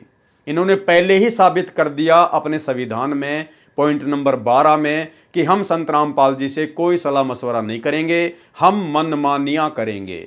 और उसी मनमानी के तहत इन्होंने संत रामपाल जी तक संदेशा नहीं पहुंचाया। पहले तो आश्रम के मोजिज भक्तों ने उस मध्यस्थता करने वाले को मना कर दिया कि इस व्यक्ति का नाम भी नहीं लेना हमारे सामने। इस दुष्ट व्यक्ति ने बिना मतलब एक देवता स्वरूप जनता के हितैषी संत को सताया है। इससे पूछो कि हमने तथा हमारे गुरुदेव जी ने इसका क्या बिगाड़ा है। बहुत विनय करने पर तथा विशेष भक्तों के माध्यम से प्रार्थना आने पर, उसके बाद जब बहुत ज्यादा विनय की गई, प्रार्थना की गई, तो जालिम भूपेंद्र सिंह हुड्डा की याचना गुरुदेव जी को बताई गई। उसके बाद में फिर कहीं जाकर गुरुदेव तक इन्होंने वो प्रार्थना पहुंचाई। किसकी? जालिम भूपेंद्र सिंह हुड्डा की। और उसी जालिम को इन्होंने 2019 में वोट डालकर अपना बालम बना लिया। फिर गुरुदेव भगवान ने क्या जवाब दिया? ये गुरुदेव भगवान का जवाब ध्यान रखना भाई और बहनों, आगे काम आएगा। गुरुदेव भगवान ने, अंतर्यामी गुरुदेव भगवान ने क्या जवाब दिया? गुरुदेव जी ने कहा कि यह व्यक्ति कोई मुकदमे वापस नहीं लेगा। क्या कहा सतगुरु रामपाल जी भगवान ने? कि भाई ये व्यक्ति भूपेंद्र सिंह हुड्डा कोई मुकदमे वापस नहीं लेगा, ये झूठ बोल रहा है, ये डेढ़ शाना बन रहा है अपनी सरकार बचाए रखने के लिए, ये कोई मुकदमे वापस नहीं लेगा। ये व्यक्ति कोई मुकदमे वापस नहीं लेगा क्योंकि इसके भाग्य में भलाई नहीं है। ध्यान रखना भाई और बहनों, ये लाइन आगे काम आएगी। ये व्यक्ति कोई मुकदमे वापस नहीं लेगा क्योंकि इसके भाग्य में भलाई नहीं है। परमात्मा ने इसका भाग्य बता दिया, इसका प्रारब्ध बता दिया, इसकी किस्मत बता दी कि भूपेंद्र सिंह हुड्डा के भाग्य में भलाई नहीं है। जैसा कि टीवी चैनलों पर चल रही खबरों से पता चलता है कि वे दुष्ट लोग डटकर सड़क पर बैठ गए हैं, आश्रम खाली कराने की जिद कर रहे हैं। यानी करोथा कांड के समय की बातें हो रही हैं। आश्रम पर मिलिट्री आ चुकी है। ये आर्य समाजी आचार्य जनता का नाश करना चाहते हैं तथा अन्य पार्टी वाले अपने राजनीतिक दुश्मन श्री भूपेंद्र सिंह हुड्डा को पद से हटाना चाहते हैं। इसलिए ये मासूम लोगों को मरवाना चाहते हैं जो इनके गंदे मंसूबों से परिचित नहीं है। आश्रम सर्वोच्च न्यायालय के आदेश से मिला है, किसी भी कीमत पर खाली नहीं कराया जा सकता। वहां पर लाशें बिछ जाएंगी। मेरी आत्मा नहीं मानती कि वहां नरसंहार हो। ऐसे आश्रम का आप क्या करोगे? इसलिए जनहित में आश्रम खाली कर देना उचित है। सरकार से वायदा कराएं कि आश्रम की सुरक्षा मिलिट्री को सुपुर्द करें। तत्कालीन मुख्यमंत्री भूपेंद्र सिंह हुड्डा ने यह शर्त मंजूर कर ली। गुरुदेव भगवान की यह शर्त उसने मंजूर कर ली अपनी सरकार बचाए रखने के लिए। आश्रम खाली कर दिया गया। तब उस कंस भूपेंद्र की सरकार बची। 2013 की बात है ये। 12 मई 2013 से 26 अक्टूबर 2014 तक 1.5 वर्ष का इस कृतगनी को राज्य हमारे सतगुरुदेव जी का बख्शा हुआ था। उसके पश्चात आगे क्या लिख रहे हैं सतलोक आश्रम मैनेजमेंट हरियाणा वाले भूपेंद्र सिंह हुड्डा के विषय में? उसके पश्चात यह कृतगनी व्यक्ति भूपेंद्र सिंह हुड्डा आश्रम में संत जी का धन्यवाद करने भी नहीं आया। यानी 2013 में गुरुदेव ने भूपेंद्र सिंह हुड्डा की याचना पर, उसकी प्रार्थना पर कि साहब मेरी सरकार गिर जाएगी, आश्रम तो मैं खाली करा नहीं सकता आप लोगों से, क्योंकि आपको जो है सुप्रीम कोर्ट से मिला है। अब अगर मेरी सरकार आप जी बचा सकते हो तो बचा दीजिए। उधर से आर्य समाजी मुझे परेशान कर रहे हैं, दुखी कर रहे हैं। आप जी करोथा आश्रम को खाली कर दीजिए ताकि आर्य समाजी भी खुश हो जाएं और मेरी सरकार बची की बची रह जाए। तो गुरुदेव भगवान ने कहा कि ठीक है, जा, तेरे को माफ़ किया। गुरुदेव ने आश्रम खाली करवा दिया, इसकी सरकार बच गई। उसके बाद सतलोक आश्रम मैनेजमेंट हरियाणा कह रहा कि ये कृतघ्नी व्यक्ति उसके बदले सतगुरु रामपाल जी भगवान का धन्यवाद करने के लिए आश्रम में भी नहीं आया। उसके पश्चात यह कृतघ्नी व्यक्ति भूपेंद्र सिंह हुड्डा आश्रम में संत जी का धन्यवाद भी करने नहीं आया। कब की बात है? 2013 की। अरे तो भैया, ऐसे कृतघ्नी आदमी को जब आप जानते थे, पहचानते थे, आपको पता था, 2013 की ये बात है, फिर 2019 में तुमने उसी कृतघ्नी व्यक्ति भूपेंद्र सिंह हुड्डा को संगत से वोट क्यों डलवाए? पीले पर्चे निकाल निकाल के, गुरुजी का ही आदेश बता बता के तुमने संगत से इस भूपेंद्र सिंह हुड्डा का समर्थन क्यों करवाया? ऐसे कंस और कृतघ्नी व्यक्ति का तुम्हारे शब्दों में। तो बताओ फिर गुरुजी का सबसे बड़ा दुश्मन कौन हुआ? सतलोक आश्रम मैनेजमेंट हरियाणा। गुरुजी का परिवार जो गुरुजी के सबसे बड़े दुश्मन को 2019 में सपोर्ट कर रहा है। जबकि 13 मई 2014 को मध्यस्थता कराने वाला सीधा भूपेंद्र सिंह हुड्डा से बातें कर रहा था। 3 दिन तक ये सो नहीं पाया था। भगत सुन रहे थे कि वह कह रहा था कि एक बार मेरे गले से फांसी निकलने दो, इस समस्या का हल हो जाने दो, मैं आश्रम में आऊंगा, कहो तो आज रात को ही आ जाऊं। गरज निकली बच्चा सुखी, काम बना तो किसी की जरूरत कृतघ्नी व्यक्ति को नहीं होती। 18 मई 2013 को मध्यस्थता कराने वाले पूर्व केंद्रीय मंत्री श्री जयप्रकाश जी ने कहा कि मैं तो वायदा करता हूं, उसे पूरा करता हूं। मेरे सामने जो वादा मुख्यमंत्री जी ने किया है, मैं आपकी मीटिंग मुख्यमंत्री तत्कालीन से कराऊंगा। यानी भाई और बहनों, जिस व्यक्ति के माध्यम से मध्यस्थता हुई थी पूर्व केंद्रीय मंत्री जयप्रकाश के माध्यम से, तो भूपेंद्र सिंह हुड्डा तो गुरुजी का धन्यवाद करने के लिए आश्रम में आए नहीं, उसकी तो सरकार बच गई, वो तो अपनी फिर मौज में मस्ती में। लेकिन जिस व्यक्ति ने मीडिएटर की भूमिका निभाई थी पूर्व केंद्रीय मंत्री जयप्रकाश ने, उस व्यक्ति ने सतलोक आश्रम में फोन किया महेंद्र के पास में, और उसने कहा कि मैं अपना वादा निभाऊंगा, मैं आप सतलोक आश्रम वालों की मीटिंग दिल्ली में भूपेंद्र सिंह हुड्डा के आवास पर करवाऊंगा। और ये सतलोक आश्रम मैनेजमेंट हरियाणा वाले मुख्य भगत, उसी कंस जालिम, इन्हीं के शब्दों में, उसी कंस कृतघ्नी जालिम व्यक्ति भूपेंद्र सिंह हुड्डा के घर पर दिल्ली में उसके साथ मीटिंग करने के लिए सतलोक आश्रम से चले जाते हैं। देखो भाई और बहनों, कितना बेबुद्धि का काम है।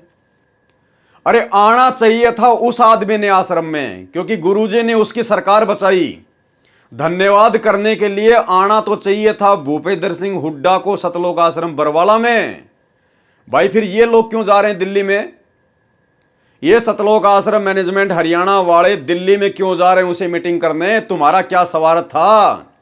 लेकिन भाई और बहनों, ये भी पूरी तरह से राजनीतिक व्यक्ति, वो भी राजनीतिक, सतलोक आश्रम मैनेजमेंट हरियाणा भी राजनीतिक, ये राष्ट्रीय समाज सेवा समिति वाले भी राजनीतिक, टोटल अपनी मनमानियां करते थे।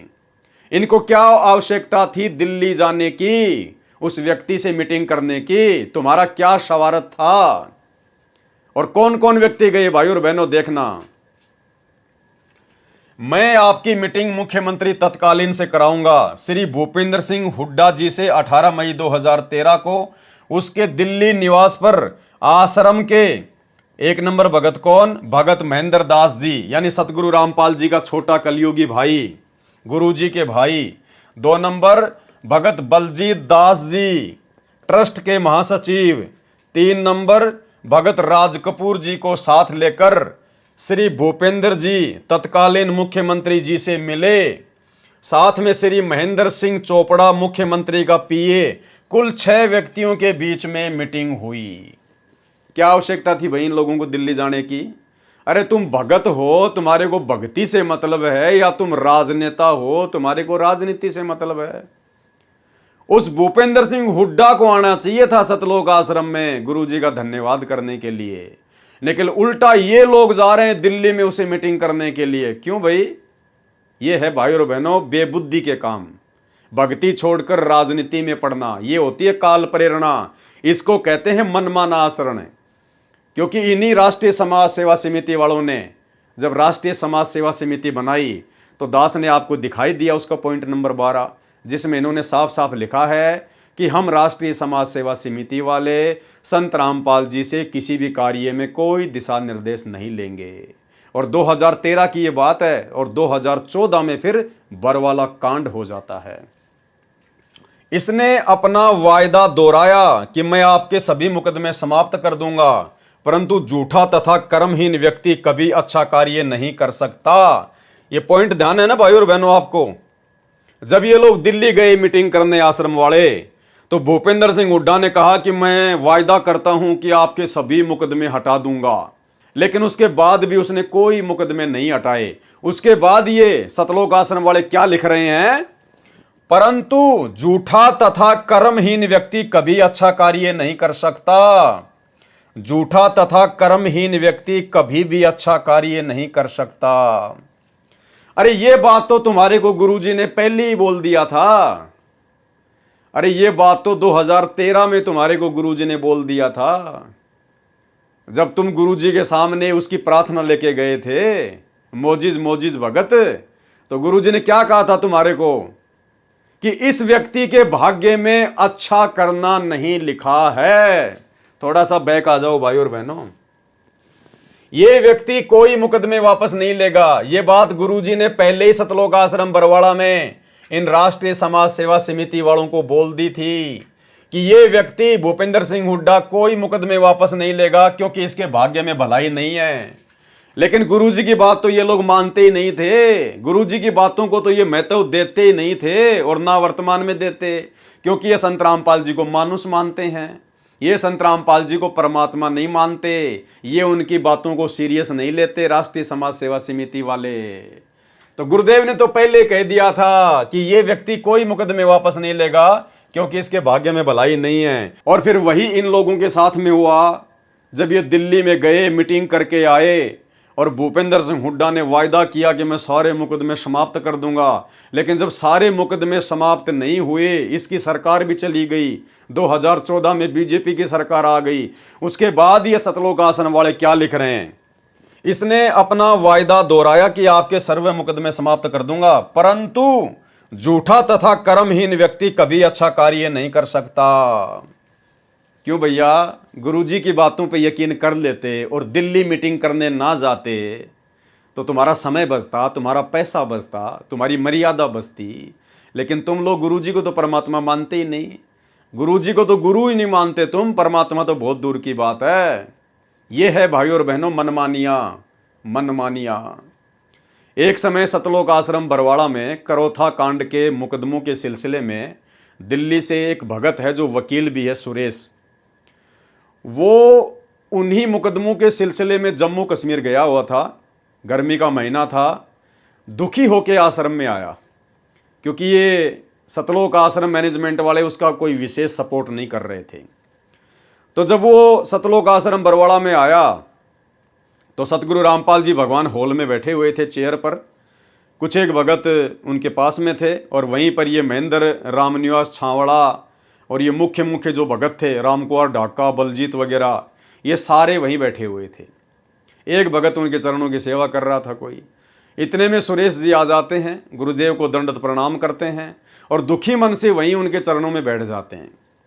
और उसने कहा कि गुरुजी, ये जितने भी भगत खड़े हैं ना, ये महेंद्र की तरफ इशारा करके, बलजीत की तरफ, ढाका की तरफ, रामनिवास छावड़ा की तरफ है। उसने कहा कि गुरुजी, ये आपको परमात्मा नहीं मानते। वो बेचारा दुखी हो रहा था, उसका कोई सपोर्ट वो कर नहीं रहे थे। तो उसने दुख ही दुख में कहा कि गुरुजी, ये आपको परमात्मा नहीं मानते। तो गुरुजी खड़े हुए, घुटनों पर हाथ रखकर दुखी मन से, और चलते चलते बोले कि बेटा सुरेश, तू तो परमात्मा मानने की कह रहा है, ये तो मेरे को गुरु भी नहीं मानते, मेरे को गुरु भी नहीं मानते।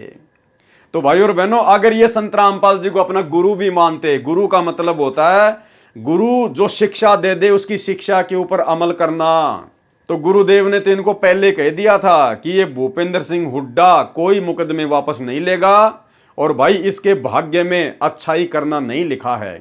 तो वहीं समझ जाना चाहिए था।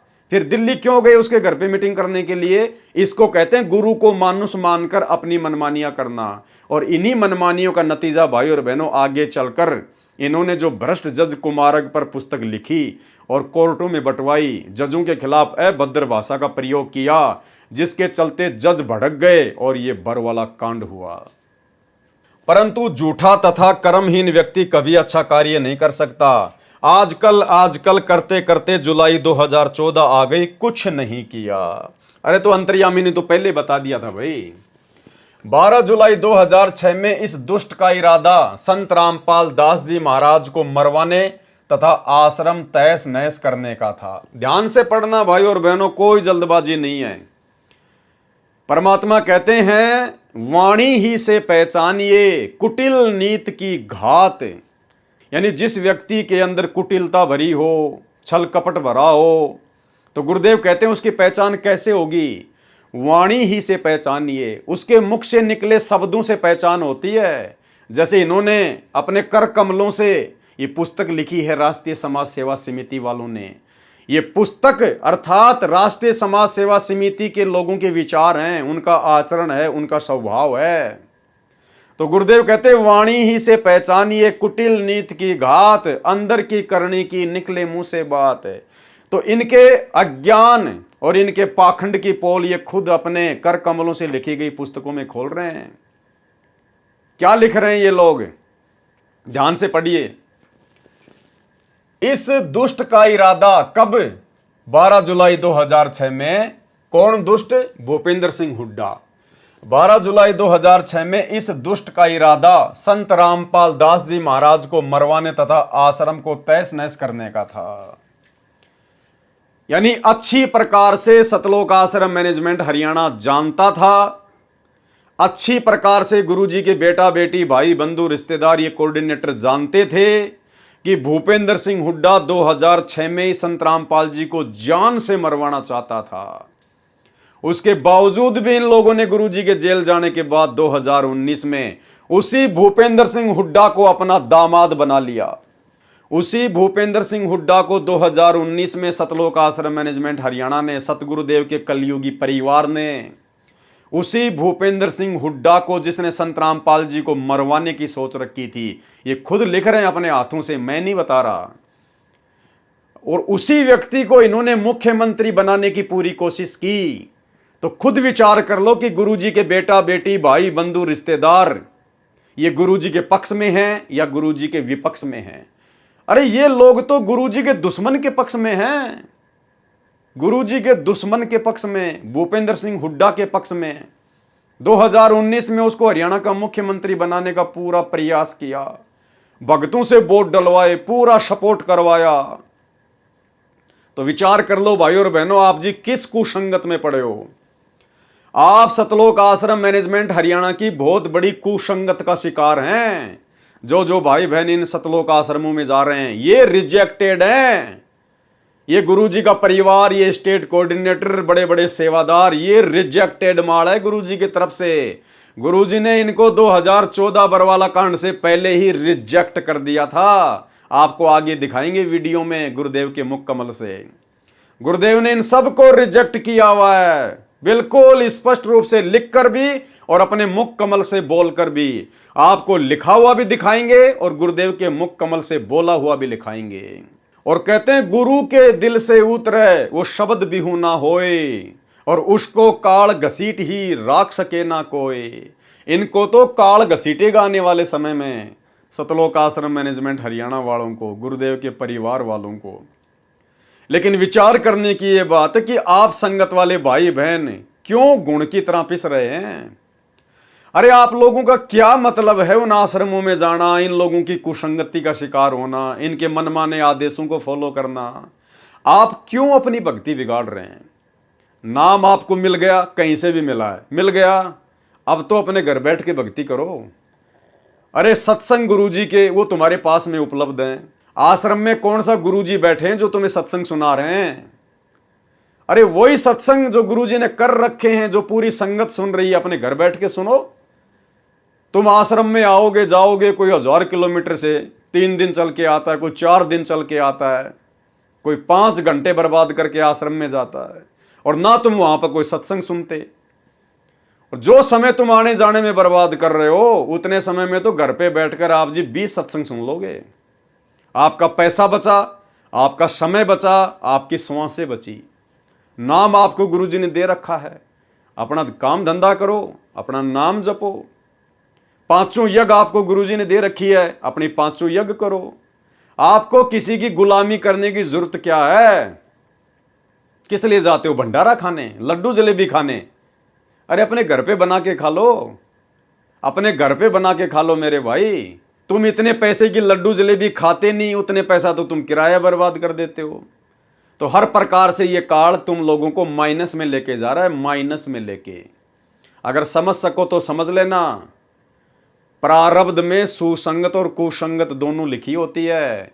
और जिस प्रकार थोड़ी देर पहले आपको पीला पर्चा पढ़ाया भगत लक्ष्मी नारायण दास का, किस प्रकार से उसको कुसंगत ले डूबी, नंबर आप लोगों का भी आएगा, क्योंकि आप लोग सतलोक आश्रम मैनेजमेंट हरियाणा की कुसंगत का शिकार हो चुके हैं। अगर बचना है तो साथ संगति से जुड़ जाना।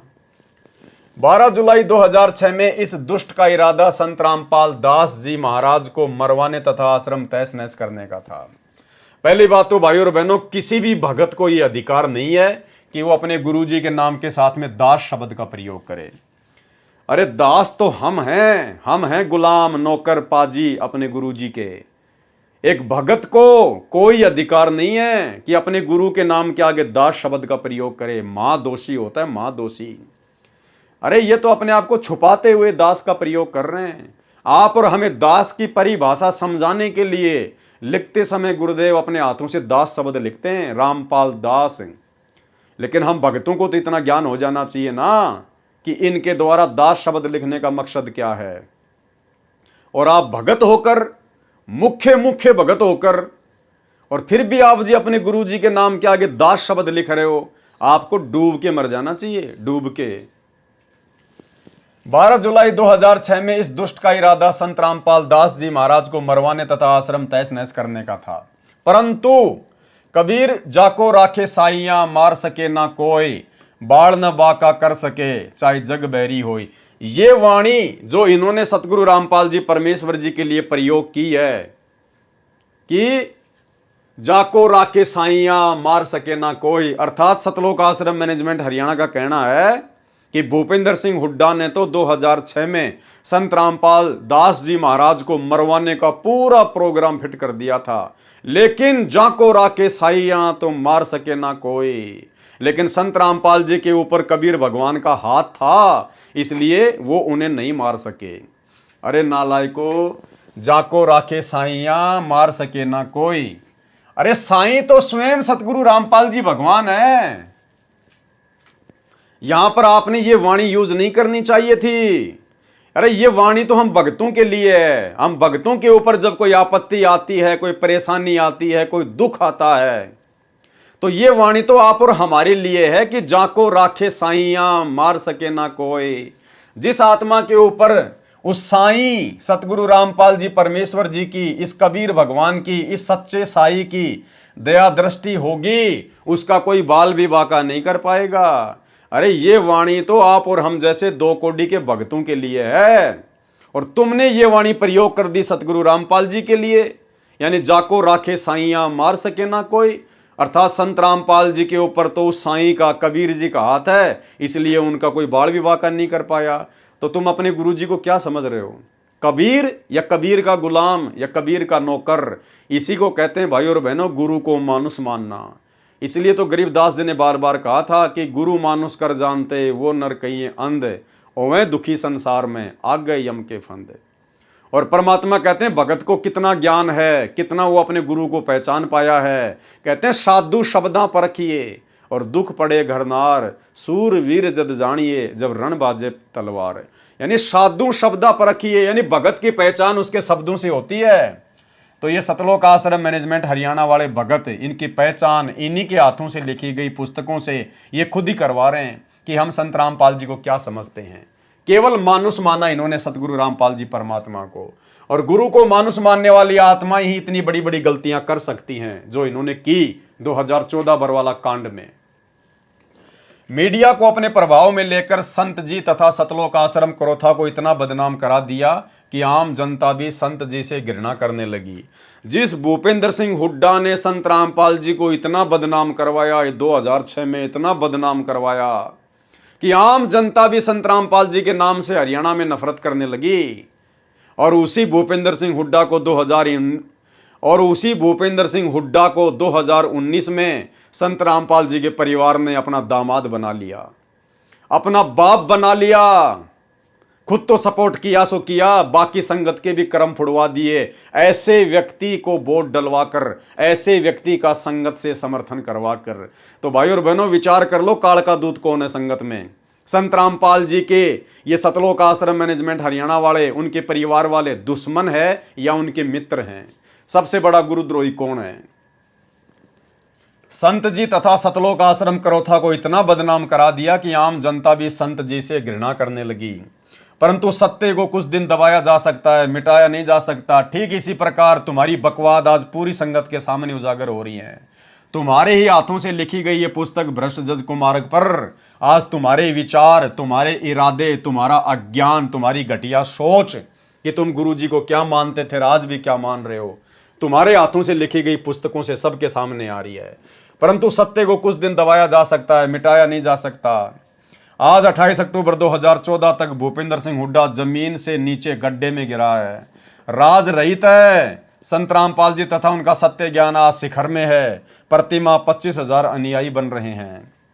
झूठे मुकदमे झूठे ही होते हैं। भूपेंद्र सिंह हुड्डा तत्कालीन मुख्यमंत्री ने वकीलों से कहा कि जल्दी जल्दी सजा कर दो। बताओ, इनको यहां तक भी पता है कि संत रामपाल जी को जल्दी जल्दी सजा करने के लिए जजों पर दबाव किसने डाला? भूपेंद्र सिंह हुड्डा ने।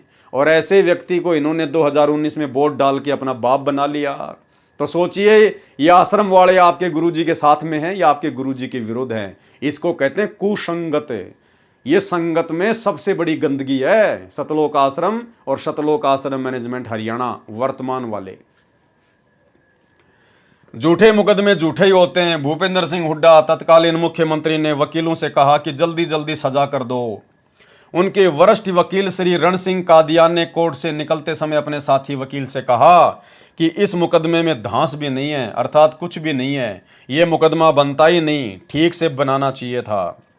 इसके पश्चात श्री भूपेंद्र सिंह हुड्डा ने अपने मुख्यमंत्री पद का प्रभाव डालकर जजों को सजा करने की सुपारी देनी शुरू कर दी। जिस व्यक्ति ने आपके गुरुजी को सजा करवाने के लिए जजों को सुपारी देनी शुरू कर दी, कौन लिख रहा है? गुरुजी का परिवार लिख रहा है, आश्रम मैनेजमेंट लिख रहा है, मुख्य मुख्य सेवादार लिख रहे हैं अपने हाथों से। और उसी भूपेंद्र सिंह हुड्डा को, जिसने आपके गुरुजी को सजा करवाने के लिए जजों को सुपारी दी, उसी व्यक्ति की गोद में 2019 में इन्होंने संगत को बैठा दिया। 2019 के चुनाव में उसी कांग्रेस पार्टी के भूपेंद्र सिंह हुड्डा को जिताने के लिए गुरुजी के परिवार ने कमर तोड़ कोशिश की। अब आप खुद ही सोच लेना भाई और बहनों, आप जी सुसंगत में हो या फिर कुसंगत में हो। जिसकी अधिक जानकारी पत्र और पुस्तक सच बनाम झूठ तथा न्यायालय की गिरती गरिमा में लिख चुके हैं।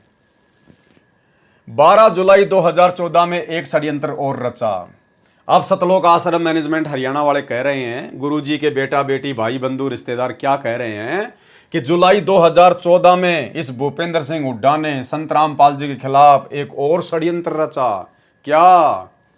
इसी क्रम में सेशन जज सुशील कुमार गुप्ता रोहतक कोर्ट को भी संत रामपाल दास जी को सजा करने की सुपारी देकर रोहतक कोर्ट में भेजा। यानी इसी भूपेंद्र सिंह हुड्डा ने संत रामपाल जी के मुकदमों में जल्दी से सजा करने की सुपारी देकर जज सुशील कुमार गुप्ता को रोहतक की कोर्ट में लगा दिया। इतना सब कुछ इन लोगों को पता है, गुरुजी के परिवार वालों को, और उसके बाद भी इन्होंने उसी भूपेंद्र सिंह हुड्डा को मुख्यमंत्री बनाने के लिए अपनी चप्पलें तोड़ दी। इन्होंने संगत का पैसा भी बर्बाद किया, संगत से वोट भी डलवाए, संगत से सपोर्ट भी करवाया।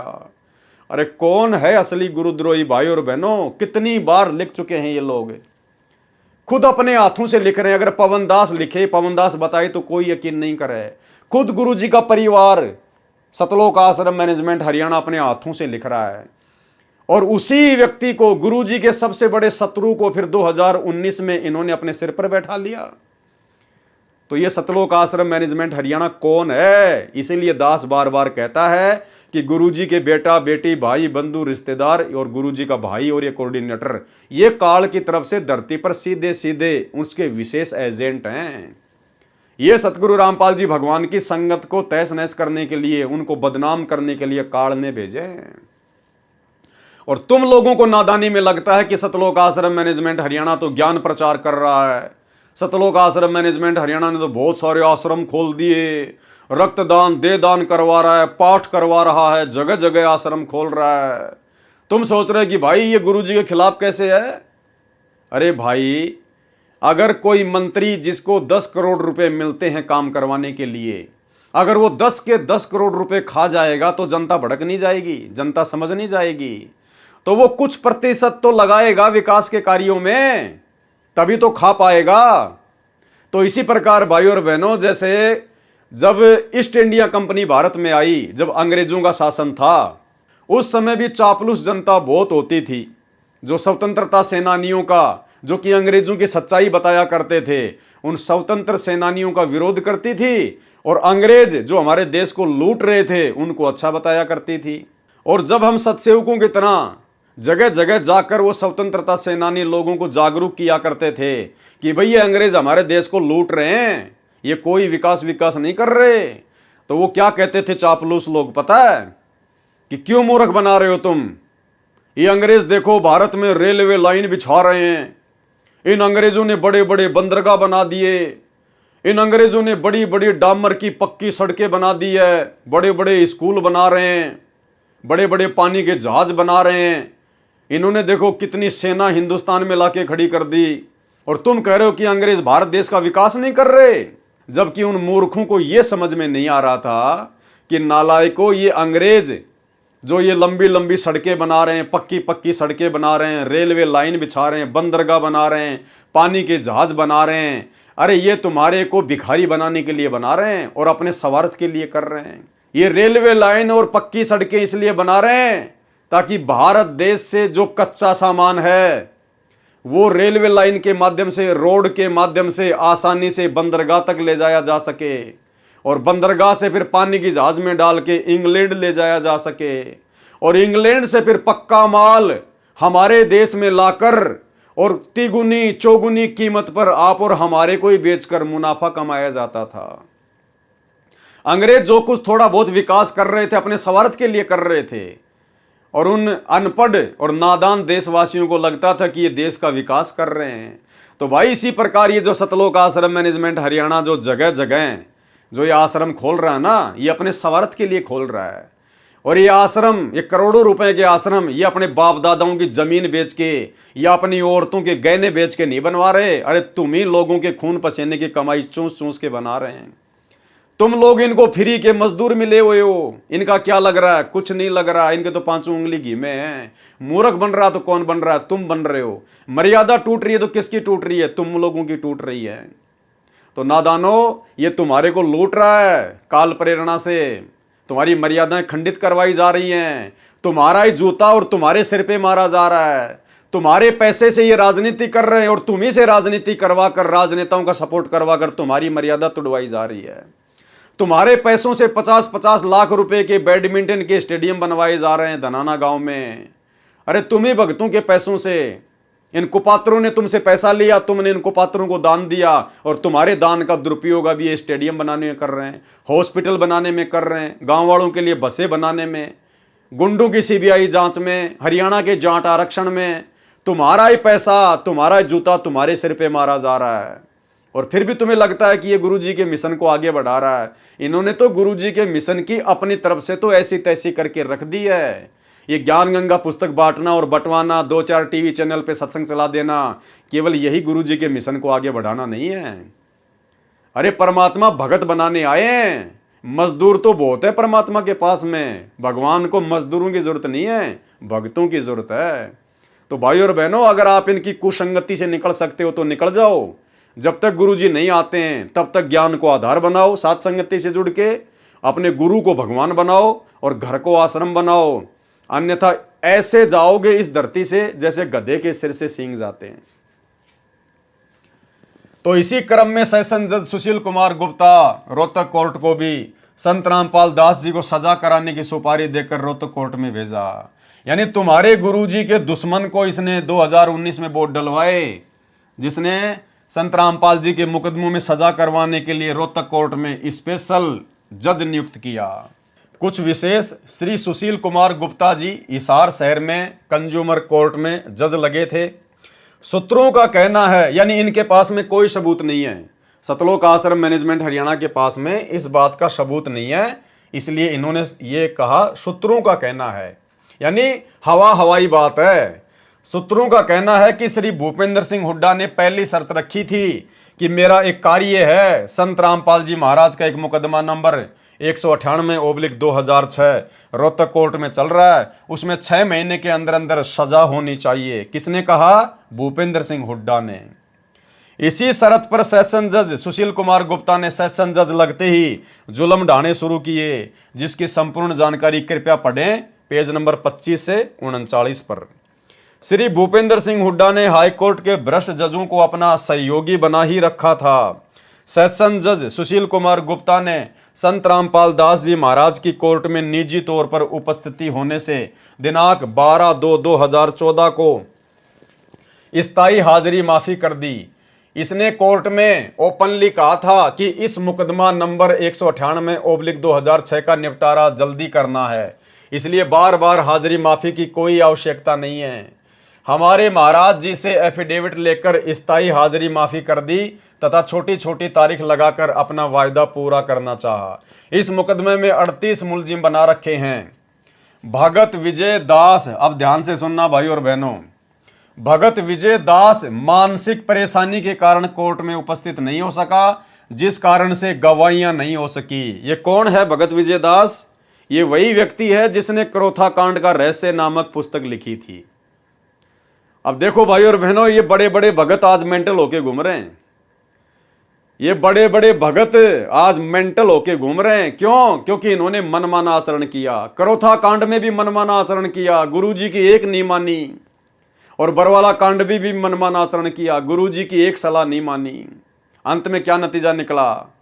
वो बसंत सैनी भी पागल, वर्तमान में रोहतक में उसका इलाज चल रहा है, मेंटल घोषित है, जो आप लोगों को सार शब्द देता है, सार नाम देता है इन आश्रमों में। और ये क्रोथा कांड का रहस्य नामक पुस्तक का लेखक भगत विजय दास, ये भी मानसिक परेशानी के कारण कोर्ट में उपस्थित नहीं हो सका। अरे संत रामपाल जी के भगत को काहे की मानसिक परेशानी? संत रामपाल जी का भगत तो उनसे उपदेश लेने के बाद में मानसिक परेशानी से बाहर निकलता है। और जिन बड़े बड़े भक्तों को बड़ा बड़ा भगत मान के ये नादान संगत उनकी कुसंगति करने जाती है उन आश्रमों में, अरे वो तो खुद मानसिक परेशानियों का शिकार है। अरे ये तो पागल बन के घूम रहे हैं, मेंटल हॉस्पिटल में इन लोगों का इलाज चल रहा है। तुम किन लोगों के पास जा रहे हो? किन पागलों के पास जा रहे हो तुम? ये खुद बड़े बड़े भगत अपने हाथों से लिख रहे हैं अपनी आप बीती। तो भैया घर बैठ के भक्ति कर लो, अगर भगवान चाहिए तो। नौटंकी करनी है तो बात अलग है। भगत विजय दास मानसिक परेशानी के कारण कोर्ट में उपस्थित नहीं हो सका, यानी वो घर से भाग गया, पागल हो गया। लोग उसको ढूंढ रहे थे लेकिन वो मिल नहीं रहा था, जिस कारण से वो कोर्ट में नहीं जा पाया, जिस कारण से गवाहियां नहीं हो सकी। जज महोदय तो अपनी सुपारी पूरी करने के लिए कटिबद्ध थे, इसलिए विजय के 2 जमानतियों पर 1-1 लाख रुपए का जुर्माना कर दिया तथा संत रामपाल जी महाराज की स्थायी हाजिरी माफी कैंसिल करके सर्वे भक्तों को जो इस झूठे मुकदमे में मुलजिम बना रखे हैं तथा संत रामपाल दास जी महाराज को जेल में डालने तथा शीघ्र अतिशीघ्र गवाही कराकर 1-2 महीने में अर्थात अक्टूबर से पहले विधानसभा चुनाव से पहले सजा करके सुपारी पूरी करनी चाहिए। उसी समय 5/6/2014 को हाईकोर्ट का भ्रष्ट जज सतीश कुमार मित्तल रोहतक कोर्ट में चेकिंग के बहाने अपना भ्रष्टाचार का हिस्सा लेने गया हुआ था। अब भाइयों बहनों बताओ, इस बात का इन लोगों को क्या पता? कि वो दूसरा जज चेकिंग करने के बहाने दूसरे जज से रिश्वत लेने गया था, अपना हिस्सा लेने गया था। ये इस प्रकार की बेहुदी बातें जिनका कोई सबूत नहीं, कोई प्रमाण नहीं, इस प्रकार की बातें इस भ्रष्ट जज कुमारक नामक पुस्तक में लिख लिख कर इन्होंने जजों को खूब भड़काया है। सभी जजों को भड़काया इन्होंने, अच्छे से भड़काया, और भी भयंकर भयंकर कुशब्द उन जजों के लिए इन्होंने प्रयोग किए, जो आगे आप जी पढ़ेंगे। और इसी भ्रष्ट जज कुमारक पुस्तक के कारण इन जजों ने सख्ताई करी 2014 में कि संत रामपाल जी चाहे जमीन के बंकर में क्यों ना छुपाओ, पकड़ के लेके आओ। वे जज इतनी ज्यादा ईर्ष्या करने लग गए संत रामपाल जी से, सतलोक आश्रम मैनेजमेंट हरियाणा की मनमानियों के कारण, इन लोगों के मनमाने आचरण के कारण। रोहतक कोर्ट में चेकिंग के बहाने अपना भ्रष्टाचार का हिस्सा लेने गया हुआ था। 6/6/2014 को स्थायी हाजिरी माफी कैंसिल कर दी तथा 14/7/2014 को जेल भेजने का षड्यंत्र रचा, परंतु परमात्मा जिसका रक्षक है उसका कौन क्या बिगाड़ सकता है। अरे फिर तुम क्यों परेशान हो रहे हो? अगर संत रामपाल जी का कोई परमात्मा रक्षक है, क्योंकि ये संत रामपाल जी के बारे में कह रहे हैं कि परमात्मा जिसका रक्षक है उनको उसका कौन क्या बिगाड़ सकता है। अरे भैया, जब संत रामपाल जी का रक्षक परमात्मा है तो तुम्हारे पेट में दर्द क्यों हो रहा है? फिर तुम क्यों इतनी भागादौड़ी कर रहे हो? तुम क्यों इतनी टेंशन ले रहे हो? फिर तुम क्यों जजों को भड़का रहे हो? ये अनाप शनाप पुस्तकें लिख रहे हो। एक तरफ तो तुम कह रहे हो कि जज चाहे कुछ भी कर ले, जिसका परमात्मा रक्षक है उसका कौन क्या बिगाड़ देगा, यानी तुम्हारे अनुसार संत रामपाल जी का रक्षक है वो कबीर है, और संत रामपाल जी का कौन क्या बिगाड़ देगा। अरे भाई, जब तुम्हें पता है कि संत रामपाल जी का रक्षक परमात्मा है और परमात्मा के रहते सहते संत रामपाल जी का कोई जज कुछ भी नहीं बिगाड़ सकता, फिर तुम्हारे पेट में दर्द क्यों हो रहा है? फिर क्यों तुमने राष्ट्रीय समाज सेवा समिति बनाई? क्यों तुमने ये 3-3 पुस्तकें लिखी उन जजों के खिलाफ? क्यों ऐसे ऐसे अभद्र शब्द लिख के तुमने उन जजों को भड़काया? बरवाला कांड करने के लिए क्यों तुमने जजों को प्रेरित किया? बैठ के अपनी भक्ति करते ना, क्यों नौटंकी कर रहे थे फिर तुम? लेकिन भाई और बहनों, जब जीव काल प्रेरित हो जाता है तो फिर वो बैठ नहीं सकता, फिर वो काल उसको प्रेरणा करता रहेगा, और काल की कुप्रेरणा से फिर वो सारे मनमाने आचरण करता है। और इन्हीं मनमाने आचरणों का नतीजा ये बरवाला कांड। आज 10 साल से जो गुरुदेव भगवान जेल में बैठे हुए ना, अपने इन्हीं नालायक शिष्यों और अपने परिवार की महागलतियों के कारण, इन्हीं के अहंकार के चलते 6/6/2014 को स्थायी हाजिरी माफी कैंसिल कर दी तथा 14/7/2014 को जेल भेजने का षड्यंत्र रचा, परंतु परमात्मा जिसका रक्षक है उसका कौन क्या बिगाड़ सकता है। तत्कालीन मुख्यमंत्री सहित सर्व भ्रष्ट जजों को मुंह की खानी पड़ी। अधिक जानकारी आप जी इस पुस्तक में पढ़ें। भूपेंद्र सिंह हुड्डा झूठा तथा कृतघ्नी व्यक्ति है। कौन लिख रहा है? गुरुजी का परिवार, सतलोक आश्रम मैनेजमेंट हरियाणा वाले अपने खुद के हाथों से लिख रहे हैं कि भूपेंद्र सिंह हुड्डा झूठा तथा कृतघ्नी व्यक्ति है। फिर क्यों 2019 में उसी भूपेंद्र सिंह हुड्डा को अपना बाप बना लिया तुम लोगों ने? अरे उसी झूठे तथा कृतघ्नी व्यक्ति को तुमने क्यों वोट डलवाए? क्यों उसको मुख्यमंत्री बनाने का ठेका लिया, जो तुम्हारे गुरु का सबसे बड़ा दुश्मन है? तो भाई और बहनों, विचार कर लो, संत रामपाल जी के दुश्मन कौन है? सतलोक आश्रम मैनेजमेंट हरियाणा वाले, जो अपने गुरु जी के दुश्मन का सपोर्ट करते हैं। एक अन्य प्रमाण, जब अत्याचारी तत्कालीन मुख्यमंत्री भूपेंद्र सिंह हुड्डा जी सर्व ताकत असफल रही तो इसने मित्र बनकर अपने घटिया उद्देश्य में सफल होने की सोची। 18 जून को डीजीपी सीआईडी श्री अनंत सिंह ढुल का फोन भगत रविंद्र दास जी पूनावाले के पास आया, जो पहले से ही डीजीपी का मिलने वाला था। वही रविंद्र डाका जिसकी 400-500 गाड़ियां चलती हैं, जिसका महाराष्ट्र में ट्रांसपोर्ट का काम है, उसके पास में फिर क्या हुआ? डीजीपी का फोन आया रविंद्र डाका के पास में, जो कि संत रामपाल जी का भगत है। यानी फिर मुख्यमंत्री भूपेंद्र सिंह हुड्डा ने एक और चाल चली कि दूसरे तरीके से संत रामपाल जी के भक्तों को थोड़ा सा शांत किया जाए। 18 जून को डीजीपी सीआईडी श्री अनंत सिंह ढुल का फोन भगत रविंद्र दास जी पूनावाले के पास आया, जो पहले से ही डीजीपी का मिलने वाला था। अरे क्या मिलना भाई, काहे की यारी दोस्ती रिश्तेदारी? क्या मतलब था डीजी से, आईजी से, इनसे दोस्ती करने का? ये भक्ति मार्ग में चलता है क्या? भाई और बहनों, शिक्षा लेनी है, शिक्षा। देखो, जिसकी जैसी भावना होती है, जिसकी जैसे पिछले पुण्य होते हैं, संस्कार होते हैं, कर्म होते हैं, परमात्मा उसी आधार से उस आत्मा को वर्तमान में सुख देता है यहाँ के काल के।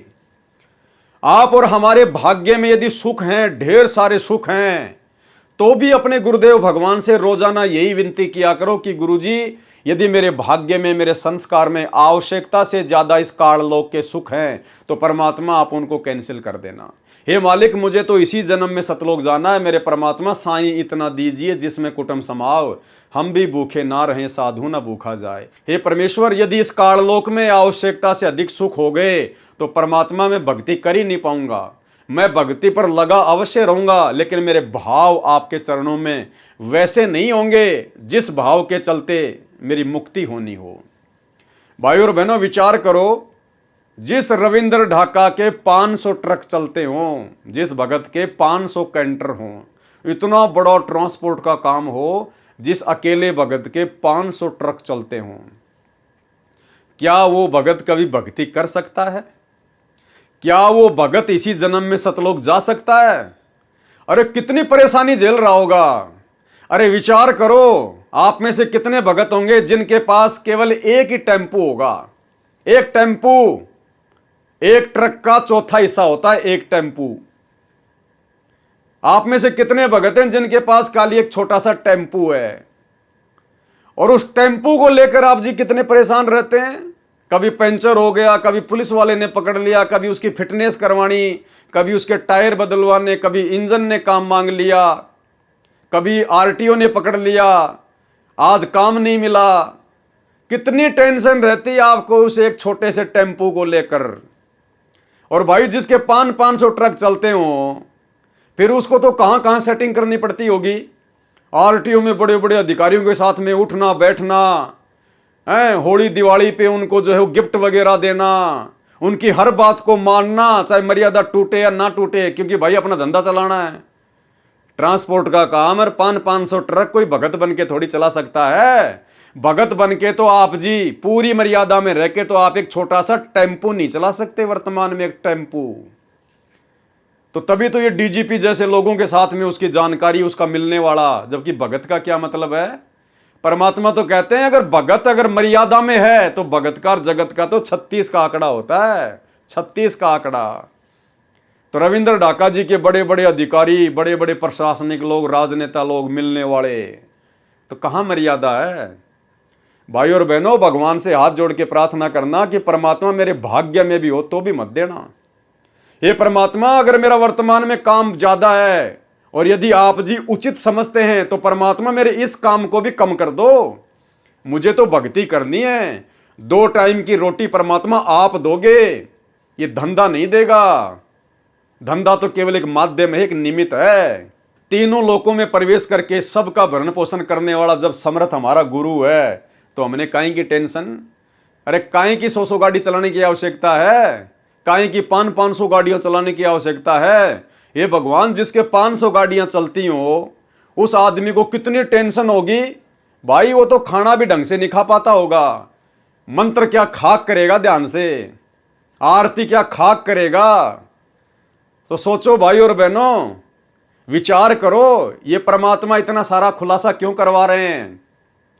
क्योंकि ये जितने भी बड़े बड़े भगत समझे जाते हैं ना, वो केवल इसीलिए इतना बड़ा भगत समझा जाता है कि उसके 500 गाड़ियां चलती हैं, पूना के महाराष्ट्र में बहुत बड़ा ट्रांसपोर्ट का कार्य करता है, और चाहे ज्ञान की छीट भी ना हो लेकिन भगत तो उसको बहुत बड़ा भगत समझ लेंगे, और वो जो कहेगा वो सबको मानना पड़ेगा कि ये बहुत बड़ा भगत है।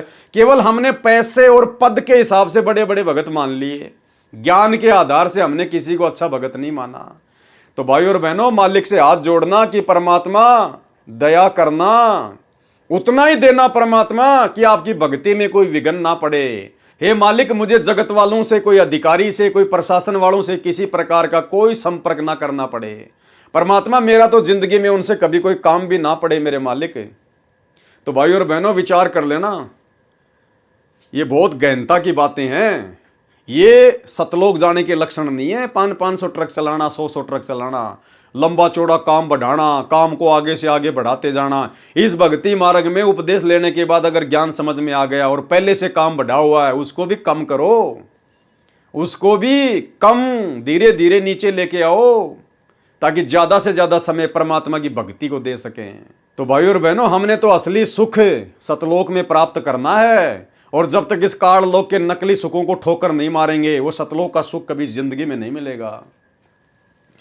18 जून को डीजीपी सीआईडी श्री अनंत सिंह ढुल का फोन भगत रविंद्र दास जी पूना वाले के पास आया, जो पहले से ही डीजीपी का मिलने वाला था। ढुल ने कहा कि मेरी मुख्यमंत्री जी से बात हुई है, वे कहते हैं कि हम आपके गुरुदेव जी पर बने सर्वे मुकदमे समाप्त करना चाहते हैं। भगत रविंद्र दास जी को भी इस झूठे मुकदमे में मुलजिम बना रखा है। भगत रविंद्र दास ने मुख्य भगतों के साथ सभा में सर्वे बात बताई। उसमें निष्कर्ष निकला कि यह एक नया षड्यंत्र रचा जा रहा है। शिक्षा लेनी है भाई और बहनों, शिक्षा। हमें कोई मतलब नहीं है इन सब बातों से, लेकिन हमने शिक्षा लेनी है कि हमारे जो पुराने गुरु भगत भाई बहन हैं, वो कितना अपने गुरु जी को समझ पाए, वो कितना भक्ति कर रहे थे, वो कितना मर्यादा में थे, वो काल के हत्थे चढ़े हुए थे या सतगुरु रामपाल जी के भगत बनकर भक्ति कर रहे थे। मनमानी, सतगुरु के रहते सहते मनमानी, ये प्रमाण है। भगत रविंद्र दास ने मुख्य भगतों के साथ सभा में सर्वे बात बताई। उसमें निष्कर्ष निकला कि यह नया षड्यंत्र रचा जा रहा है। गुरुजी से कोई बात नहीं, गुरुजी से कोई विचार विमर्श नहीं। रविंद्र ढाका ने मुख्य भगतों के साथ में मिलकर मीटिंग बुलाई और खुद भगतों ने मिलकर बैठकर ही निष्कर्ष निकाल लिया कि भाई ये नया षड्यंत्र रचा जा रहा है, हमने कोई बात नहीं करनी है भूपेंद्र सिंह हुड्डा से। कोई गुरुजी का जिक्र नहीं, कोई गुरुजी से बातचीत नहीं, कोई गुरुजी से विचार विमर्श नहीं। क्योंकि जब सतलोक आश्रम वालों ने 2010 में राष्ट्रीय समाज सेवा समिति बनाई थी, तो दास ने आपको उसका पॉइंट नंबर 12 पढ़ा दिया, दिखा दिया उन्हीं के हाथों से लिखे हुए उनके संविधान में कि हम राष्ट्रीय समाज सेवा समिति वाले संत रामपाल जी से किसी भी कार्य में कोई दिशा निर्देश नहीं लेंगे। स्पष्ट हो गया। और फिर खुद इनके हाथों से लिखा हुआ आप जी पढ़ लो, दोनों बातें मेल कर गई। इन्होंने अपने संविधान में भी लिखा हुआ है और यहां वैसा ही आचरण ये लोग करते आ रहे हैं। कितनी मनमानियां दास ने आपको इनकी गिना दी, इन्हीं के हाथों से लिखी हुई पुस्तक भ्रष्ट जज कुमारक के अंदर। तो ये होता गुरु को मानुष मानना, गुरु जी को अपने जैसा जीव मानना, गुरु जी की बातों को महत्व ना देना। और इसी का नतीजा आगे चल के निकला बरवाला कांड।